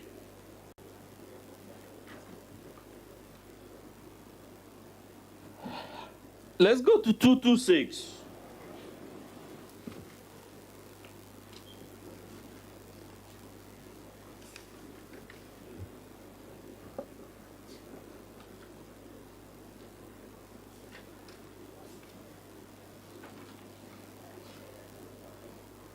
What is that document, sir?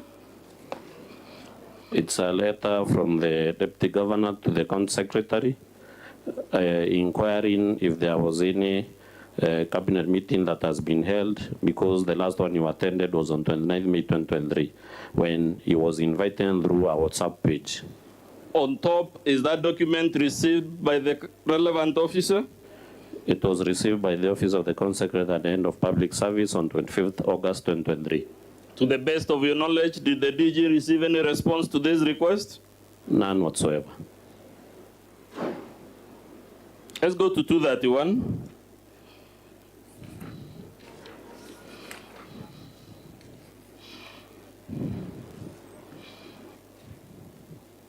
What is that document, sir? It's a letter from the Office of the Deputy Governor addressed to the Speaker of Meru County Assembly on failure to be invited for Meru County Executive Cabinet meetings and or any other official events. 233. A letter from the Office of the Deputy Governor addressed to His Excellency Rigathi Gachagua, the Deputy President of the Republic of Kenya, requesting for reconciliation. The one at 234. A letter from the Office of the Deputy Governor addressed to the Clerk, the Clerk of the Senate of the Republic of Kenya, on failure to be invited to the Meru County Executive Cabinet meetings and or any other official functions, events, lack of facilitation and withdrawal of staff to the Office of the Deputy Governor since April 2023. The one at 235 and 236, what are they? Letters from the Office of the Deputy Governor addressed to the Chairperson, Council of Governors, request for reconciliation. And the one on pages 236 is still a letter from the Deputy Governor addressed to the County Secretary, following up on cabinet meetings. You confirm from these documents, sir, the problem in Meru has been referred to the Assembly, right? Yes, I can confirm. It has been referred to the Council of Governors, right? Yes. It has been referred to the Deputy President of the Republic, right? Yes, I confirm. It has been referred even to the Senate, right? Yes. To the best of your knowledge, has a solution been found even after roping in the good offices of all these agencies of the state? There's not been any solution found to the problem. There is no solution to the problem. Yes. Let's go to paragraph 14B and D about bullying, undermining and insulting and demeaning the DG through WhatsApp groups.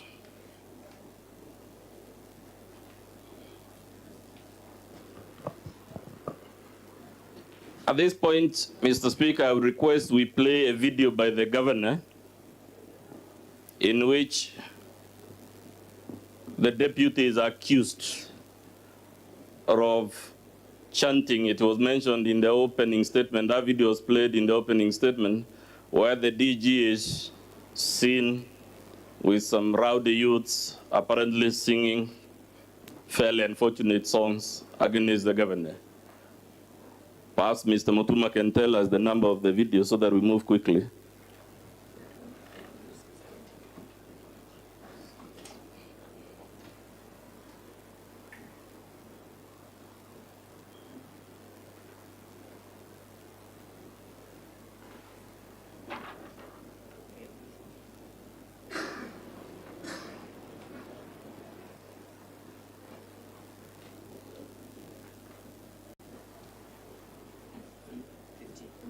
KMV? Yeah, I'm told it's KMV 15 from the governor's videos.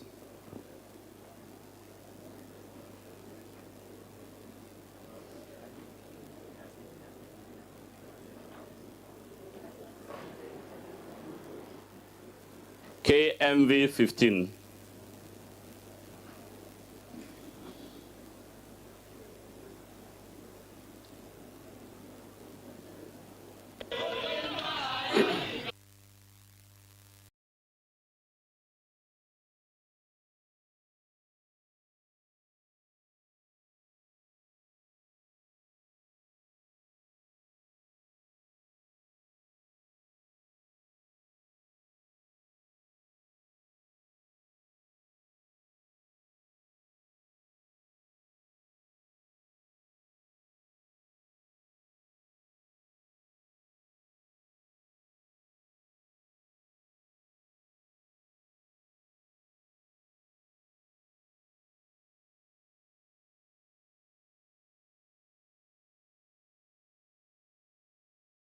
Mr. Speaker, Bwana Mawira, to the best of your knowledge,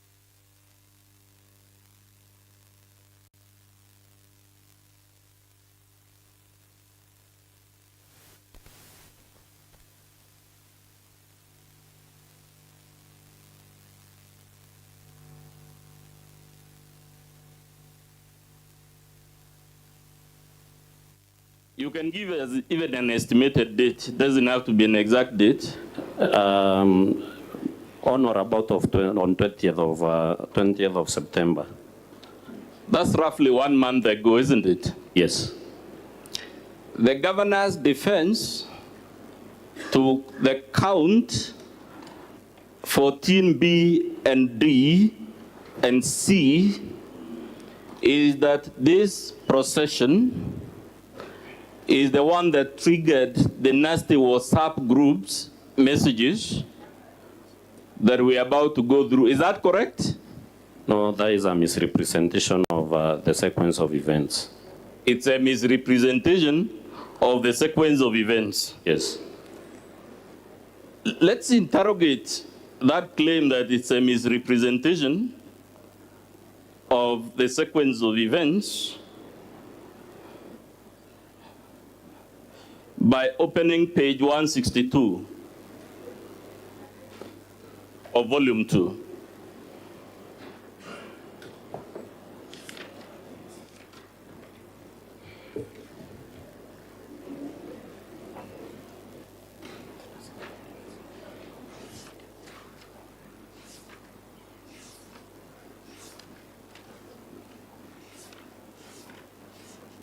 I'm sorry, Mr. Speaker, it's page 149.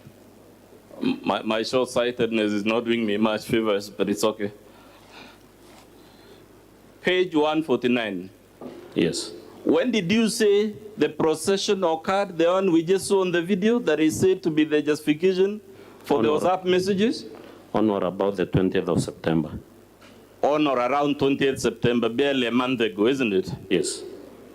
At page 149, we start now looking at the WhatsApp messages. What is the time stamp on that WhatsApp message at page 149 at the top, and the date stamp? It's dated May 20th, 2023 at around 18:33 hours. Would I be correct that this, therefore, the vilification through WhatsApp groups actually occurred about 4 months before the event the governor said was the trigger? Yes, I confirm.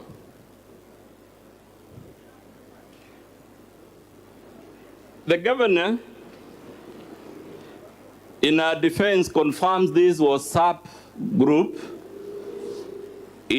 as members who include county officials, correct? Yes, she confirms. She also confirms it has members of the public. Yes. She also confirms it has CECs. Yes. And other county officials, isn't it? Yes, she does.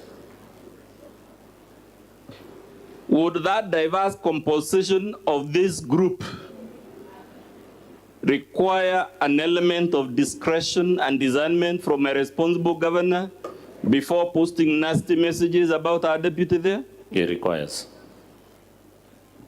If the governor is posting nasty messages about the deputy governor in a platform that, by our own word, includes both county officials and members of the public, would that trigger violence of the type we saw at Mercury?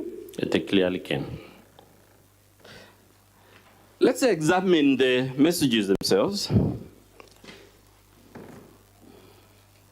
At page 149, where we are, it shows, it reads, Nchamba Bede removed you. Who was removed? The deputy governor.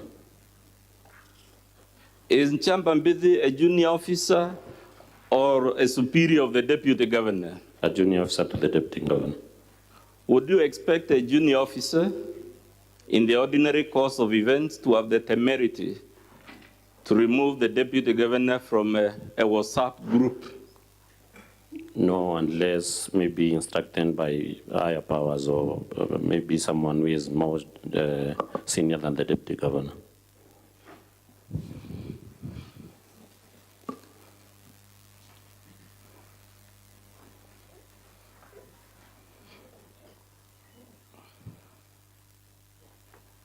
Let's go to page 162.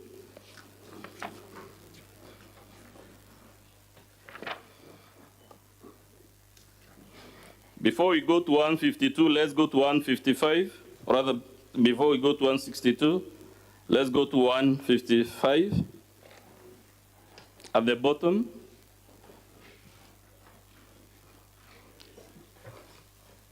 it shows again the deputy governor was removed from this group by who? Honorable Mutia.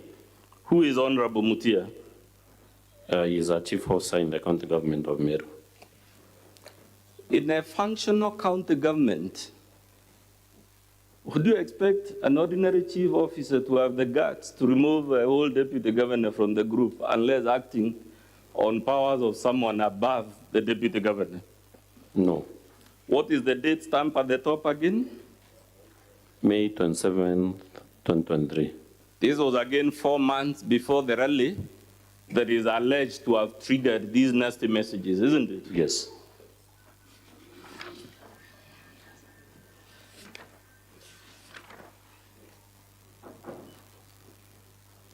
Let's go to 158. A post there by Kiambi Adheru. Who is Kiambi Adheru in the middle of the page?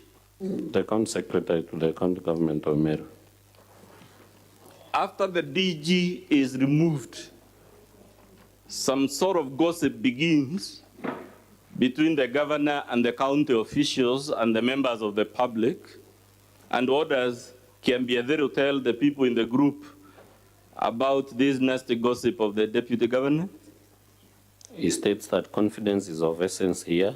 There will be no point for us to converse here then in among us, send screenshots to our enemies. It will be too unethical. Who is Kiambiadhe saying the screenshot should not be sent to so that they can insult and gossip and chit-chat about the deputy governor freely? The deputy governor. At the top of that page, there is a post by the governor, right? Yes. What is she saying? I've fought many and serious battles. Hiyo yao ni manyunyu. Nitawagaragaza kama kawaida.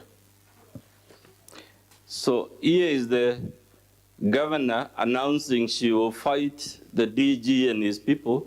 Is this occurring before or after the event the Senate is being invited to believe was the trigger of these very unfortunate things?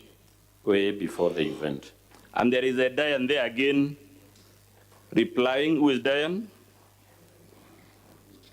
Diane, I believe, is a public member because I don't know what position he owns. Let's go to 160. There is a post there by the governor herself. To the best of your knowledge, the number given there, is it the number of the governor? Page? 160. Oh yes, it's the governor's phone number.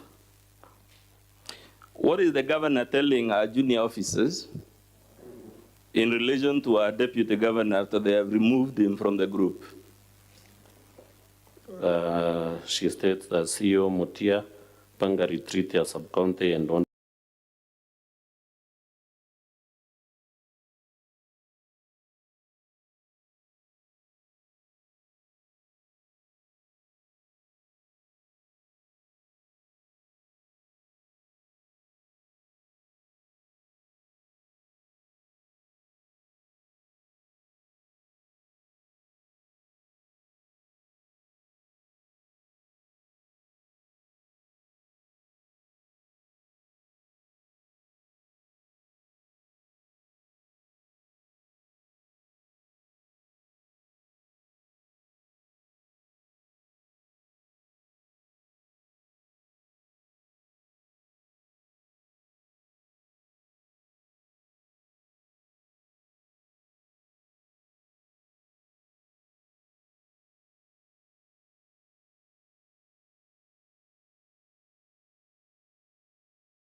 Yes, it's the governor at the top. What does she say?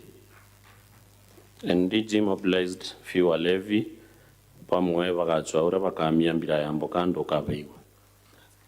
Please tell the Senate this is a message the governor has sent to a WhatsApp group that has junior officers, members of the public, about our own deputy governor. Can you please tell the Senate the translation of what she's saying? The translation is on page 446 of volume 2, and maybe I can read the translation. Chief of Samutia writes, People are with us, and I am so encouraged. Today, they used police to intimidate our jeshi. Their darkness won't and can't overcome our light.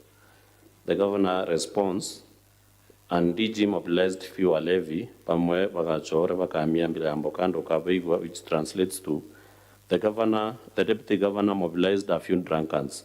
Some people will have to find ways of defecating an avocado seed. You'll hear them.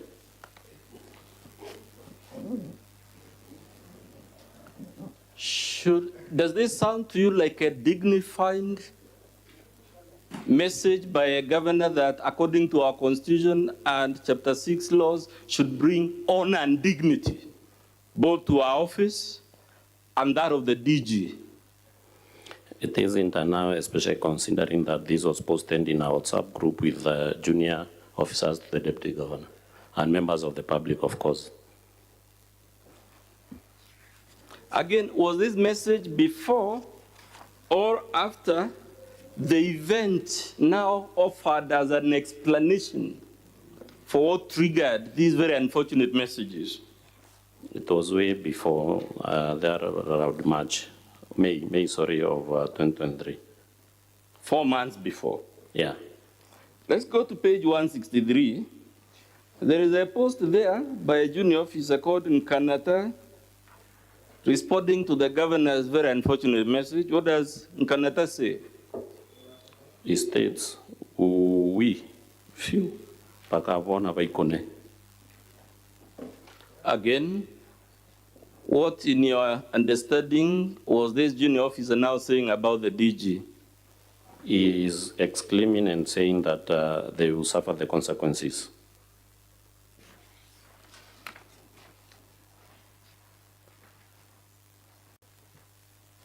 Let us go to Kabati, Kaende, page 165.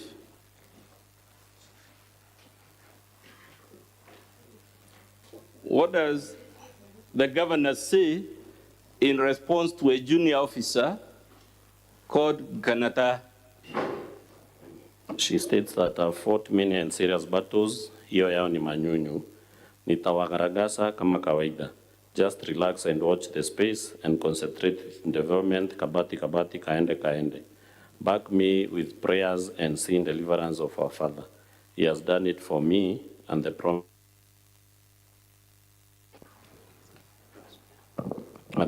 high end is beautiful. The governor in her defense says, quote unquote, she is the foremost peacemaker in Meru.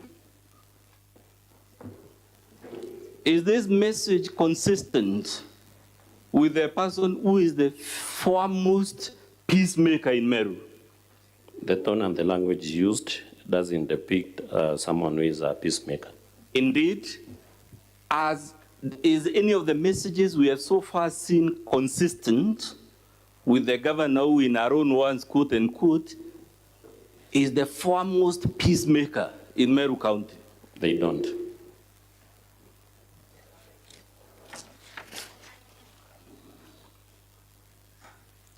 In page 166, what does Governor Mwangaza write in response to a junior officer called Kiambiatheru? Let's begin with Kiambiatheru. What does he say that the governor is responding to at the top of page 166? Kiambiatheru states that our enemies misadvised he, very unfortunate for him, that is in reference to the deputy governor. And then the governor responds by stating, he thinks I'm the type of a person who can be scanned by a useless, childish, mannerless, mobilized group of people with threats. Kwanza nitafinya kieleweke. Kwanza nitafinya kieleweke.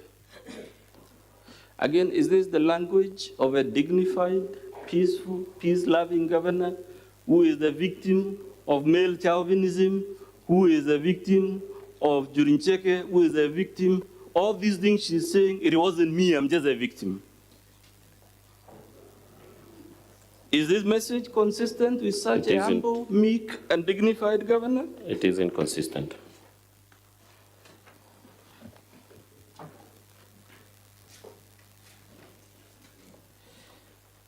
This, Let's go to page 167. What does the governor say, and what does our county secretary, junior officer, Dr. Kiambi Aderu say? What does the governor say that Kiambi is responding to? The governor states that they want him to recover what Ntochio invested heavily, kuweka jina kwa ballot paper. And what does Kiambi Aderu? The message that Kiambi Aderu is responded to is clearly captured in page 170. Let's go to 170 where it is, okay. From the governor, which states they want him to recover. First of all, the governor is responding to CCM Finance, one stated that very true, they are using him, and when done, they will dump him. Very unfortunate. Then the governor states they want him to recover what? Ntochio invested heavily. Kuweka jina kwa ballot paper is investment worth CEC Finance surely. And gratefulness is a curse. Results coming up soon. And then Ntochio is the former deputy governor. And then the county secretary responds on page 167 by saying, I am a witness. He contributed nothing to the campaigns, zero. Would you consider it in order for the governor to be telling civil servants and junior officers that our deputy contributed nothing, even if we were to assume it is true, for argument's sake? Would that be a proper message to be sent to by a governor to a forum like this? It's not in order. Is this consistent with our chapter 6? Is this the type of messages governors should be acquitted by the Senate so that they can continue sending them? It isn't consistent with the chapter 6 of the Constitution. Let's go to page 174.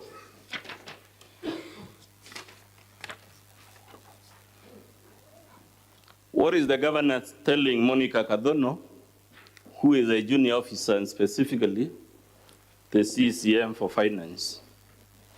The governor is telling the CCM finance that the deputy apewe finance CCM laughable. Omchukue 2027 wapee yeye finance needs. Let's go to 179.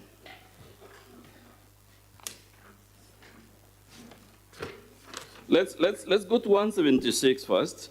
There is a post there by the governor. Can you read it to the Senate? Our wajinga tuwanyamazie till 2026.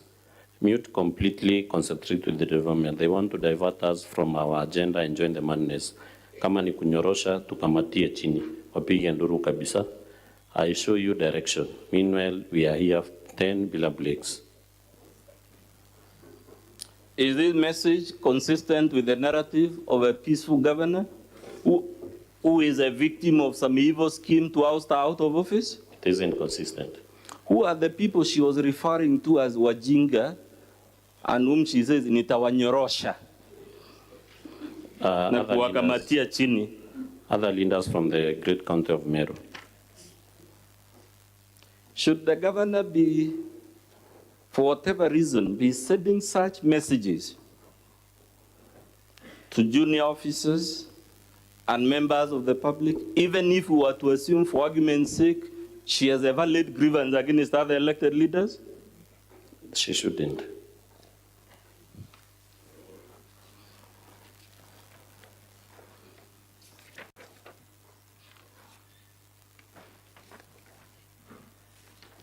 Let's go to 179.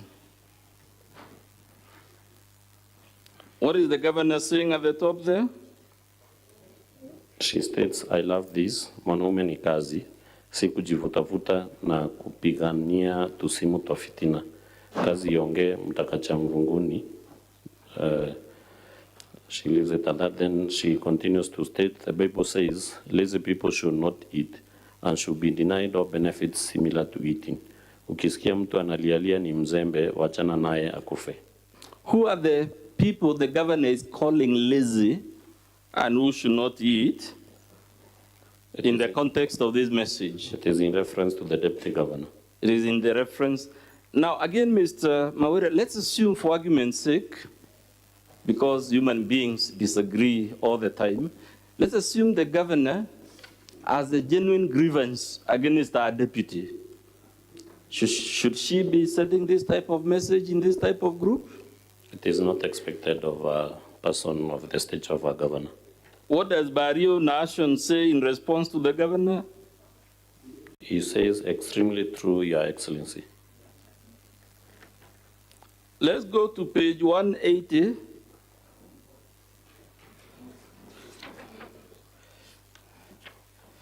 No, I meant page 190, Mr. Speaker.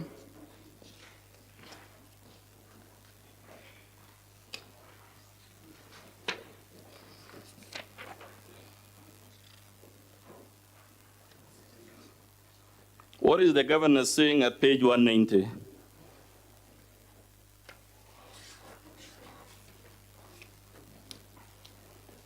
The governor says he is now claiming that he is now claiming that office of the governor to be split into two, Lafabo. Ojo akari ngoi morungu wengo atetumene in Jesus' mighty name. May Jehovah God, who sees the motive in every move, deal with our enemies speedily in Jesus' mighty name. And Nchamba Mbezi there, who is the governor's chief of staff, what does Nchamba Mbezi say that the governor is responding to? It is at page 191. He says, in my opinion, the issues going around the media are really fueled by the DG's silence. We all know well there was no planned trip to US that was cancelled. We all know there's no time that our DG's vehicle has ever been taken away. Our DG silence is really making my people to believe the fake rumors. If DG comes out and clears the air on the fake rumors, the current politics will be a thing of the past. Why do we have to go through hard times and the solution is within us? Who is Nchamba Mbezi, the author of the post you just read? He is the chief of staff to the governor. Let's go back to 181 where the same Nchamba Mbezi is again conversing with the governor in this group. What does Nchamba Mbezi say? He says, Blessed weekend, Our Excellency, we have beheaded you 101%. Anyone trying to fight you is fighting us and becomes our enemy immediately. In your understanding, sir, would a junior officer, and we've asked this question a million times because it's important, would a junior officer be posting these things without the blessing of the governor? Of course not. Especially when that junior officer is the governor's own chief of staff? It is not expected.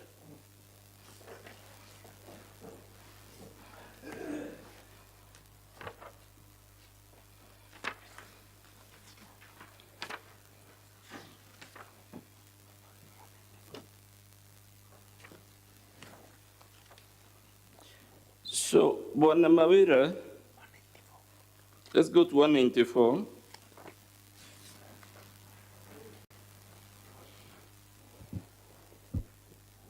What does the governor say in that page? She states that Ian Ujinga, sponsored by DG, I'm issuing last warning. I don't entertain useless threats.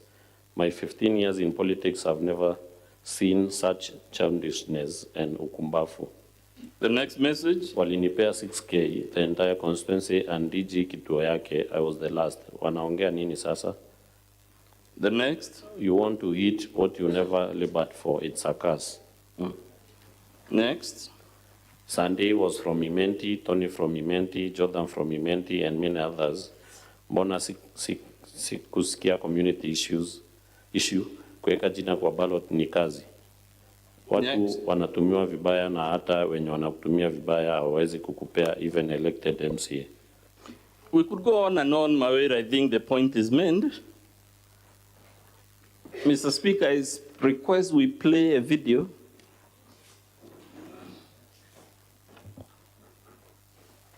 in which Nchamba Mbezi is seen on television saying some things about the DG.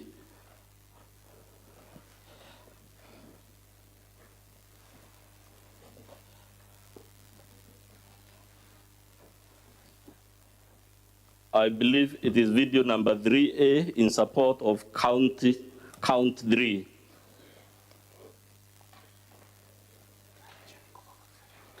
The translation of that video is in page 447, Mr. Speaker, or volume 2. Gintu kiria mutuma kuthithia gintu kiria ntenda kuga kinya no tuimbije baite ni thairwa iri national keri na toba bingi nationally mutuma ga kumira thani ira kurira bwana Peter ajuge wi migambo enchamba It can be paused, Mr. Speaker, so that I ask the question. On the screen, which TV station is airing this show? It's Vita TV. Is that a TV station associated with the governor? Yes, it is owned by our proxies. Does Nchamba Mbezi in that clip confirm that this TV has national viewership? Yes, he confirms. He confirms it's a national television? Yes. Who is Nchamba Mbezi in that video? The Chief of Staff to the Governor. Which side is he from the video? Sorry? Perhaps the video can be run so that I ask the question. It can be rerun.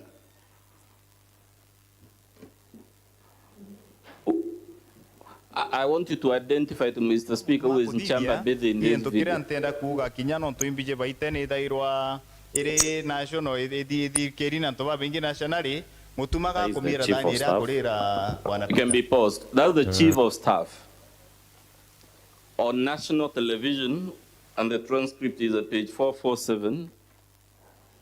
In summary, sir, what was Nchamba Mbezi saying on national television about the deputy governor? In translation, he says, what Mutuma is doing is something I would not want to say here because I know Baita TV as a national audience. Mutuma is defecating on the plate from which he feeds.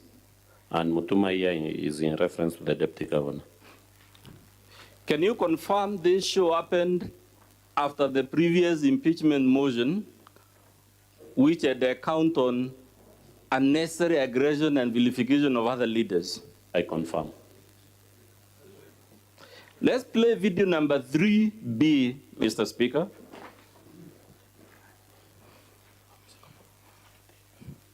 It's a fairly long video, but we'll crave your leave to play it, Mr. Speaker, because it helps the Senate understand whether indeed the governor is this meek, humble person who is the foremost peacemaker.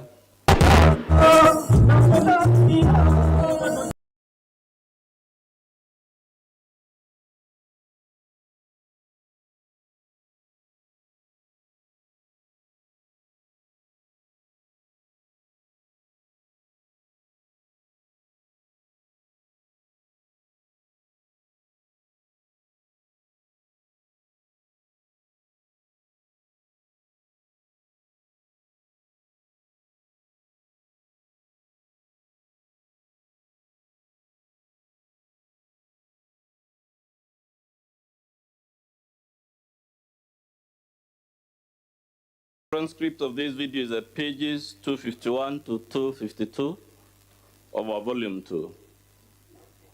Who is the person dancing behind the guy with the guitar? She's the governor of Meru, Her Excellency Governor Kawira Mwangaza. And who is the person playing the guitar? That is the first gentleman of Meru County government, or simply the spouse to the governor of Meru County. So, Mr. Speaker, now the volume can be increased so that you hear the lyrics. Then I can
From that screen, Mr. Mawira, where is this rally being held? At Kiotine. Where is Kiotine? Kiotine is in Igembe. Is that near the DG's home? Yes, near Maua. When was this event held? On the 28th of August 2023. Is that before or after the procession the governor is offering to explain our belligerence towards the deputy governor and other leaders? Before. It was before? Yes. So does that explanation of us and the video was shown earlier on offer a valid answer to the charge for vilifying other leaders in the DG? It does. Who are these people described in that song as Wenyewivu? There is the DG and other elected and other leaders from Meru County. Does that musical performance talk about the previous impeachment proceedings, the lyrics? It does. Those lyrics, do they show a person who learned anything from the previous impeachment? I can state that it doesn't. Do they show a recalcitrant or a repentant person as far as the previous impeachment is concerned? It doesn't. Do the lyrics accuse other leaders of plotting to kill Governor Kawira Mwangaza? They do. Would you expect this to be a potential breach of the peace when other leaders are being accused of plotting to kill the governor? Of course, yes. To the best of your knowledge, has the governor ever reported any threats to her life in any police station? I'm not aware of any. Do those lyrics say that the other leaders want Kawira to assist them to embezzle public funds? They do. Is that a fair allegation to make of other elected leaders without good basis? It isn't fair. Does that video say that the other elected leaders don't want Kawira to assist the weak and vulnerable, described as Wanyonge in the lyrics? They state so. Please confirm that this musical performance is happening in an Okole rally. It is, I confirm. The branding clearly indicates. Yes. Does the governor appear dancing to that music and even gesticulating Wenyewivu wa Jinyonge with fingers showing how the other leaders should be beheaded or behead themselves? Yes, she does enjoy and dance to the music and also demonstrate how the Wenyewivu should nyonga themselves. In your view, sir, can the governor honestly and in good conscience dissociate herself from this musical performance because they were utterances of her spouse? She can't. Should governors be allowed to vilify other leaders this way through their spouses so that if they ask, they say it wasn't me, it was someone else? They shouldn't. Do the lyrics describe the other elected leaders as having shetani or demons? Did we hear from the lyrics the other leaders being described as having shetani? Yes, we had.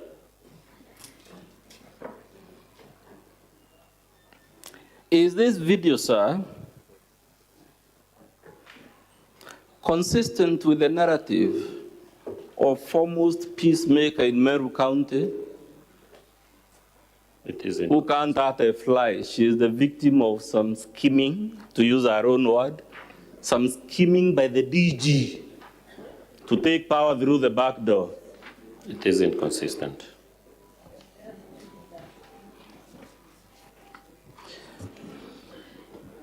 Does this video accuse other leaders of wanting to embezzle money meant for building roads in Meru? It does. Bonamawere, do you know any reason, and you're on oath, that would entitle the governor to hold this type of music performance? Sorry, come again? Do you know any justification the governor would have for vilifying other leaders in the manner we have seen in that musical performance?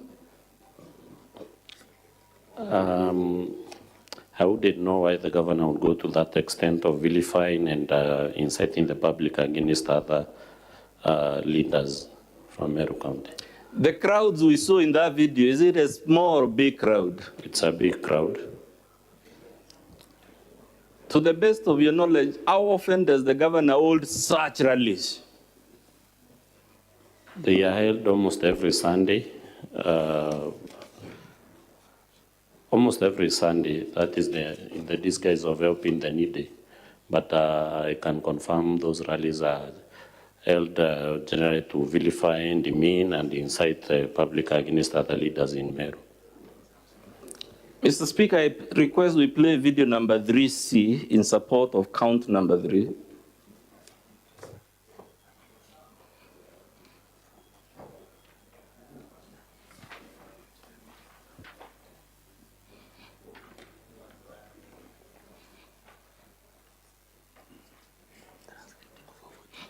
The transcript of video number 3C, which we're about to play, is at page 448 of volume 2. No, we don't have a transcript. This one is in Swahili, Mr. Speaker, so it doesn't require a transcript because Swahili is our official language, or rather national language. Let's play the video.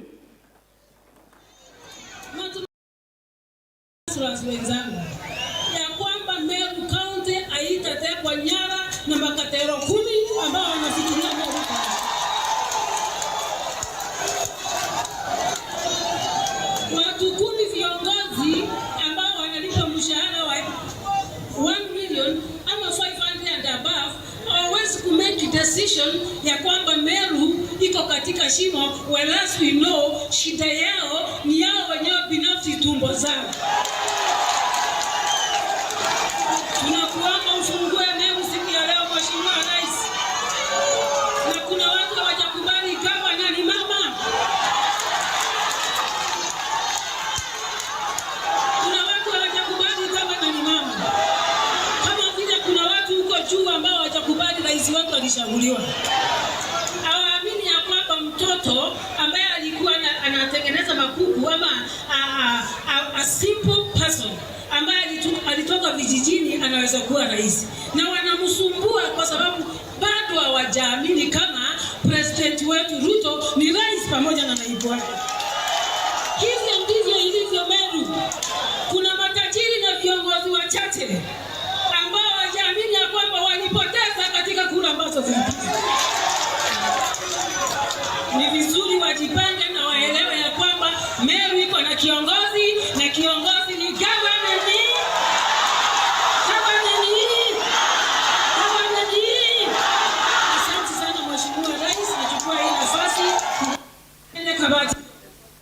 Mr. Karia, to the best of your knowledge, what occasion was this when these utterances were made? This was a prayer rally attended by the President of the Republic and the Deputy in Lare, that is in Igembe North. To the best of your knowledge, why did the President and the Deputy organize this trip to Meru? Sorry? Would you know the motivation why the President and the Deputy traveled to Meru for this function? It was a Thanksgiving prayer rally, and also to come and also try to reconcile the leaders of Meru, especially the governor and the deputy governor. Did this occasion occur before or after the previous impeachment?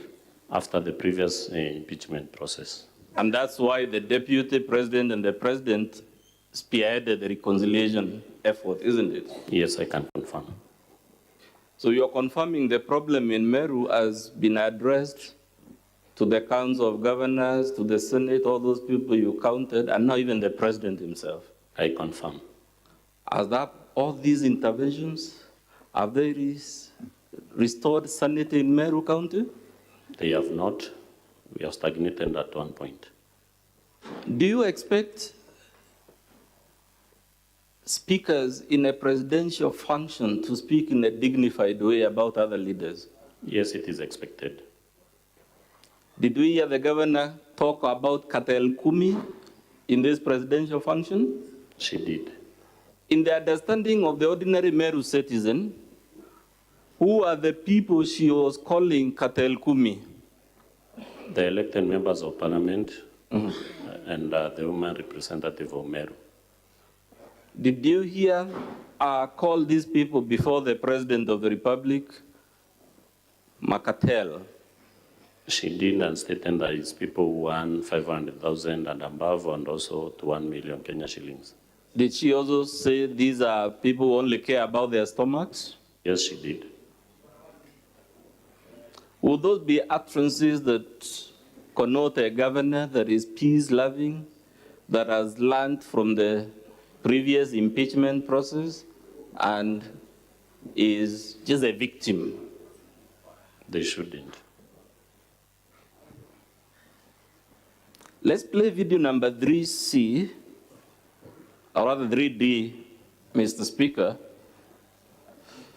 And as I seek your... Council, just to remind you. Yes. That you have 1 hour to go, and bear in mind you have more witnesses to call. The time that is utilized by the senators, that cannot be part of the 4 hours. So out of the 4 hours so far, you have 1 hour to go. Mr. Speaker, does that include the time taken by my counterparts to cross-examine my witnesses? Because they took actually more time cross-examining the other witness than we. Well, that's still within your 4 hours, just like you will be doing when their time comes. I'll try to do my best, Mr. Speaker, but I also crave for your indulgence. It is because of my consciousness as to time that I'm taking more time with this witness, just in case I'm not able to call all the 6. Let's play video number 3D, and Mr. Speaker, I know we expunged. This is the video that inspired the allegory that was misunderstood. The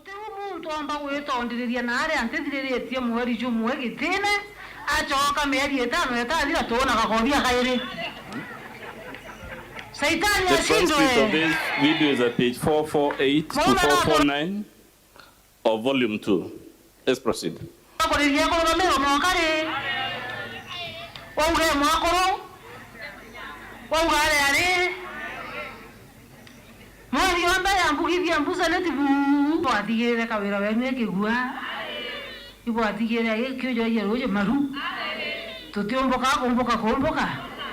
Tusema na ili hapo kienine. Bwana asifiwe. Na ndi nyambo kama tio kabuyo kama utaneze. Kama tako impeachment ya vivi atea. Wewe adiderie. Ta kama aliganiria kwamba bantu kwera bonchuria la kalivale. Banchuria ndale la meto bichadira. Mukama tio kabuyo akamba akakobia umageta. Pena kiangala kengine kwa kaije kama koroga. Mulungu abalinga 20-0. Na ndiba okanebeje tuekuja tuteku. Ai kedere ndale akakobia kakana patato makiria roga indi ta thirikari. Wewe batwera. Na tulienda 2027 ngogechia mtu chiarie. Mr. Mawere, what is the governor talking about in that video? The previous impeachment process. What is she saying about the previous impeachment process? That there is nothing that was done to her even after the county assembly impeached her and took her to the Senate. That nothing happened to her even after? She was impeached by the county assembly and brought to the Senate. Nothing happened to her, nothing was done to her. So, Mr. Speaker, that's how my allegory was born, but we can see the last video, 3E.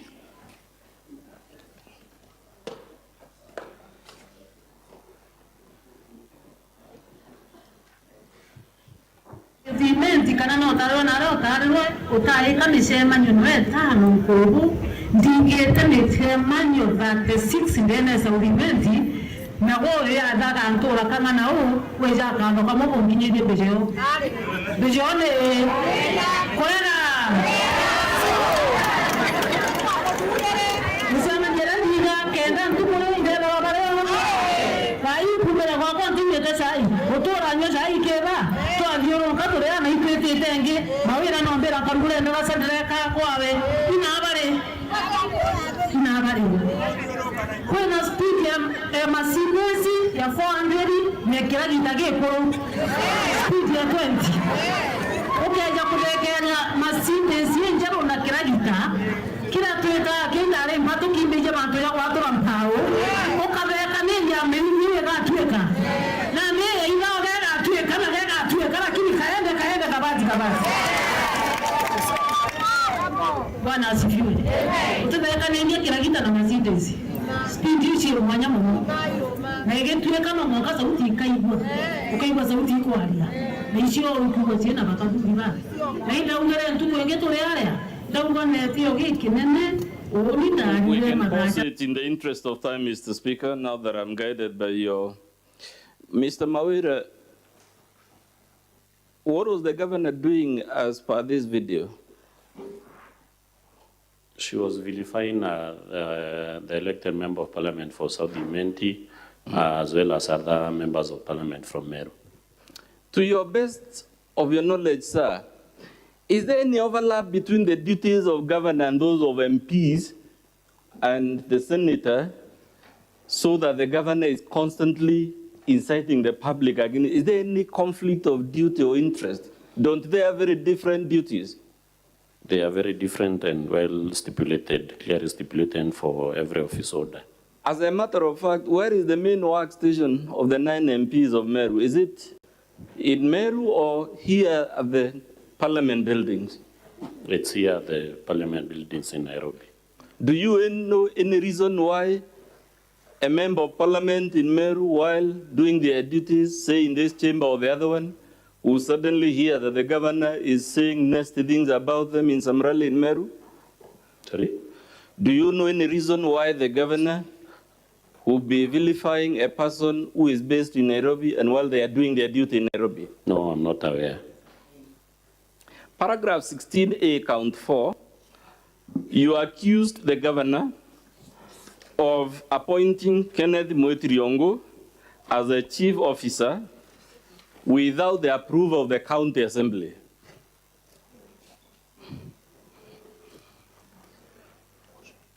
Did you make such an accusation, sir? Yes. Have you provided any evidence for it? Yes, the evidence is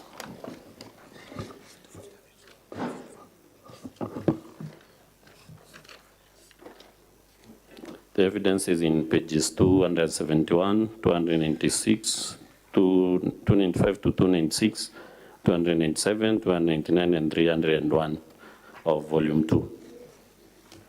Let's go to 271. 296. The document begins at 295. Where does this document at 295 say it emanates from? Office of the Governor. Office of the Governor. And on the next page, do we have the appointment of this officer, Kenneth Moetiriongo? Yes, paragraph 12. Paragraph 12. Does that confirm he was appointed as a chief officer? Yes, it does. Is he appointed as a substantive or an acting chief officer? Sorry? Based on that document, is that an acting or substantive appointment? It's substantive since it's not stated that he is acting. Do such appointments require the approval of the county assembly? Yes, as it is required by the law. To the best of your knowledge, has the governor placed any approval of the assembly for this officer? None whatsoever. Let's go to 296, 297. What is the document there? It's a document from the office of the clerk,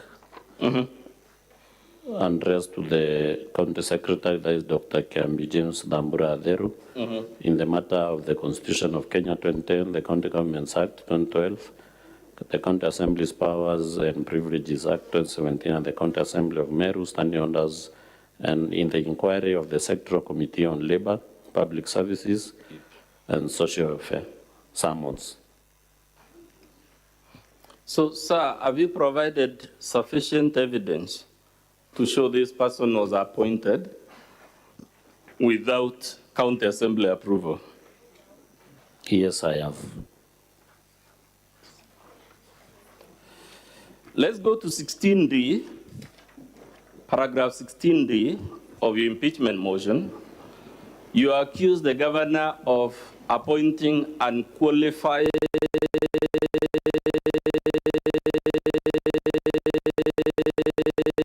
officers without competitive recruitment and recommendation of the County Public Service Board.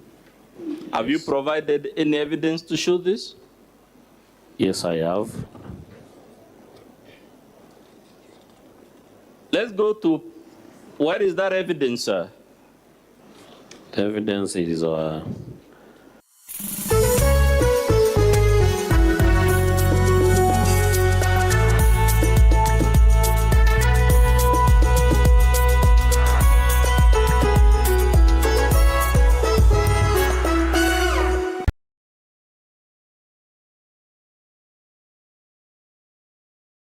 tulizokuandalia katika upeo wa TV47. The Honorable Kawira Mwangaza, how do you plead to the 7 charges? Guilty or not guilty? Not guilty. Gavana wa Meru Kawira Mwangaza asisitiza kuwa hana makosa yoyote, huku bunge la Seneti likianza rasmi kusikiliza ombi la kubanduliwa kwake. Hasara kubwa yazidi kushuhudiwa katika maeneo mbalimbali kutokana na mafuriko yanayosababishwa na mvua kubwa inayoendelea kunyesha. Tangu nisaliwe sijaiona itaraja kama imeundwa. Ndio maana leo sasa maji imeamua kupomoa, imefunja kabisa, so hata tujui kesho tutafanya nini. Na hofu na taharuki eneo la Budalangi baada ya miili kupatikana bila kichwa katika ziwa Victoria. Kisanga ni kisanga cha pili. Hii kisanga ya watu kupatikana kama wamekatwa vichwa na wanakuja kuganda katika beaches zetu.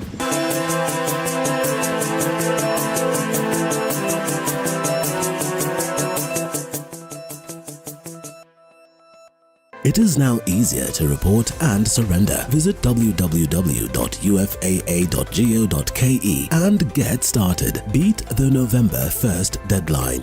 It is your turn to surrender and report qualifying unclaimed financial assets.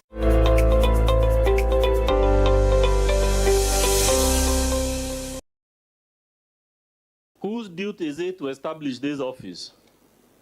It's the duty of the County Public Service Board to create offices under the county government's structure. Now let's go to page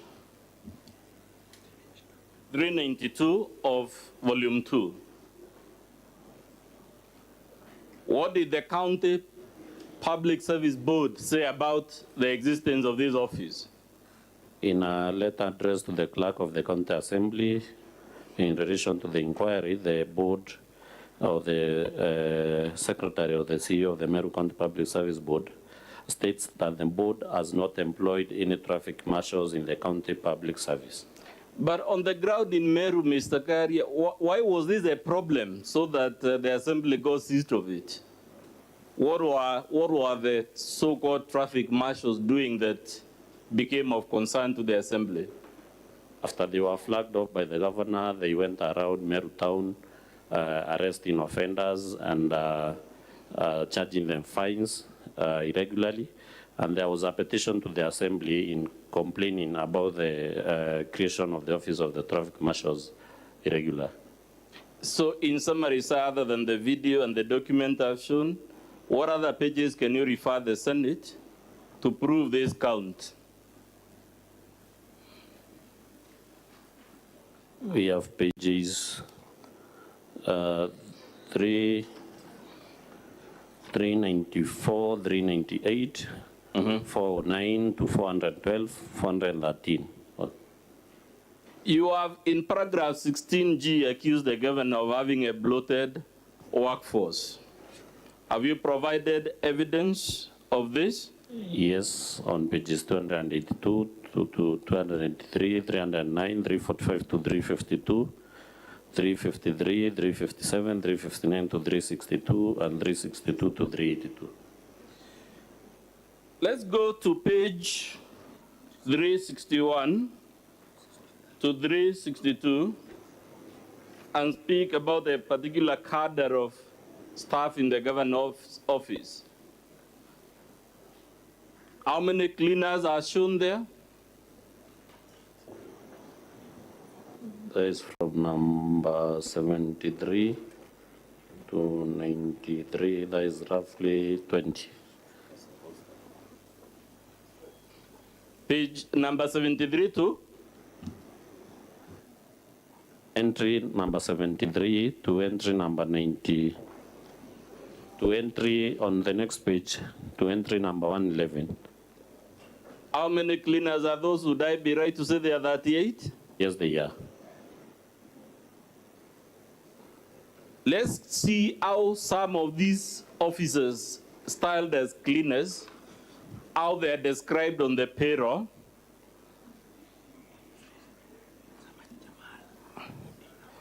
Let's pick the officer number 111, Jamal Bundi. He has been described as a cleaner in the recruitment. Now let's go to page 379 and see his payslip. What is his designation?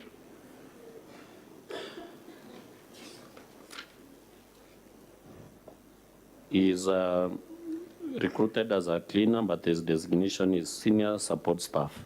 So the payslip is that of a senior support staff? Yes. But the appointment is that of a cleaner? Yes. Let's pick another one.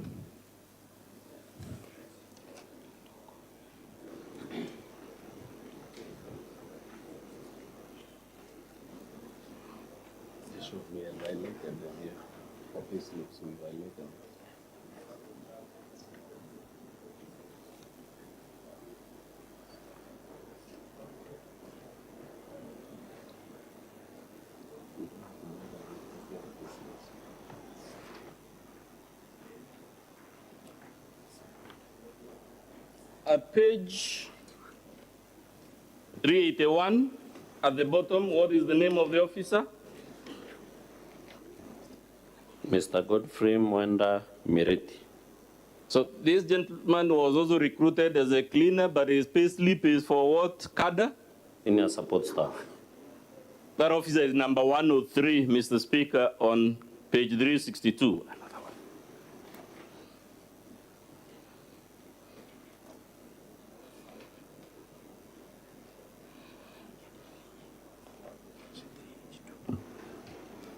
Page 382, the officer there is named.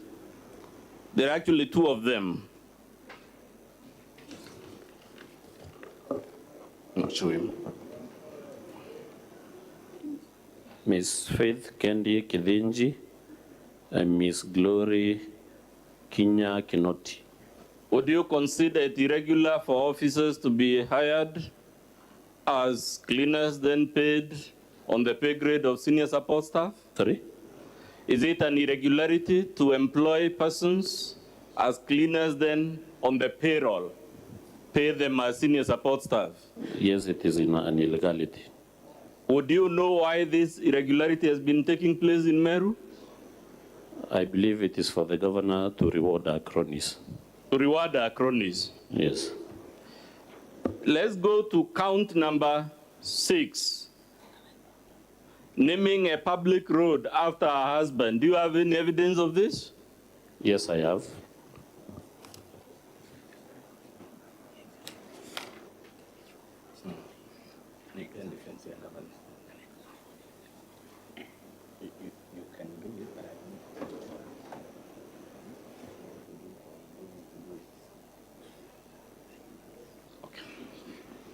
Have you provided any evidence, sir, to support count 7?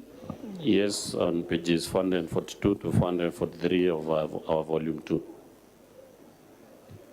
Count number 21B, contemptuous letter to the Assembly in response to lawful summons. Do you have any evidence?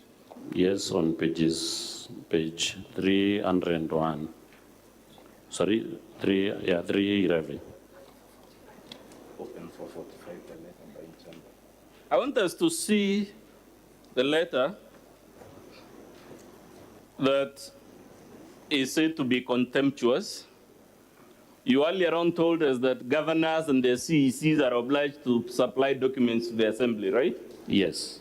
And to honor lawful summons. Yes, they should. This letter at page 444 is indicated as emanating from what office? Page 444. Office of the Governor. And who is the author at page 445? The Chief of Staff, stroke Governor's private secretary. Read for us the last paragraph of that letter. It reads, we hope the above settles the issue, and if you find the urge to summon the Governor to appear before the committee is irresistible, we will respectively urge the Assembly to move to court for constitutional interpretation in view of the foregoing. The Assembly is being told if it finds the urge to invite the Governor irresistible.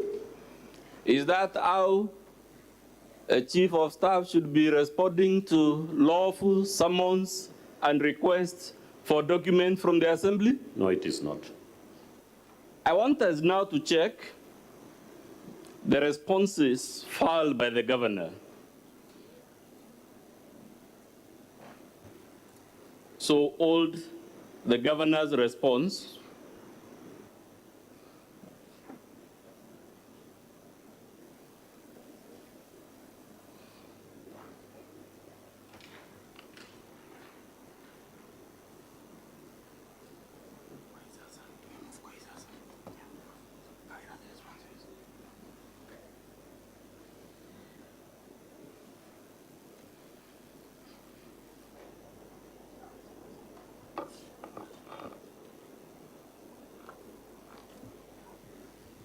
Governor Kawira says some of the charges before the Senate were in previous impeachment motions. To the best of your knowledge, does the law permit the County Assembly to reintroduce previous charges? Yes, according to Section 33 of the County Governments Act, it's allowed after 3 months. If a governor persists in the very conduct that triggered the first impeachment, can the County Assembly be faulted for bringing a second, third, or even 10th if the misconduct does not cease? No, it can't.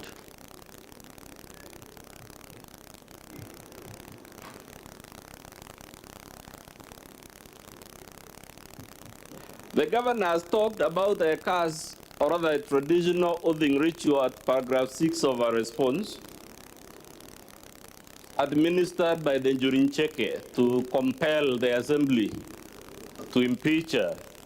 To the best of your knowledge, sir, was there any traditional oathing ritual administered at the Njurincheke shrine as alleged by the governor? No, because I was at that event, and it was a tree planting occasion led by the Cabinet Secretary for Environment, and also the Cabinet Secretary for Agriculture was present. So this was a tree planting event. Was it a Njurincheke event? Of course not. It was an event spearheaded by the Minister of Environment. As to the best of your knowledge, sir, does the Njurincheke administer oaths in the presence of non-members? It doesn't, and I can attest to that because I'm a member of the Njurincheke. Does the Njurincheke administer oaths in the presence of children? No, because they are not members of the cultural association. Were there children in this event alleged to have been an oathing ceremony? They were present. But Mr. Mawere, let's assume for argument's sake, the Njurincheke somehow got intermingled in this matter. would you expect the Jurincheke to be concerned if Meru is in a perpetual and apparently insoluble crisis? They should, because it's a high respected council of elders, and it has no problem, or it is not prohibited from indulging in matters that affect the great people of Meru.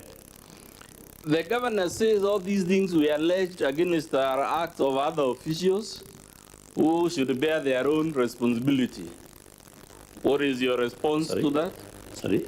The governor, paragraph 4 of our response tells the Senate that this litany of complaints you have against her relates to acts and omissions committed by other county officials. Are these other county officials in the governor's office? Yes, they are. Are some of them the governor's immediate siblings? Yes, they are.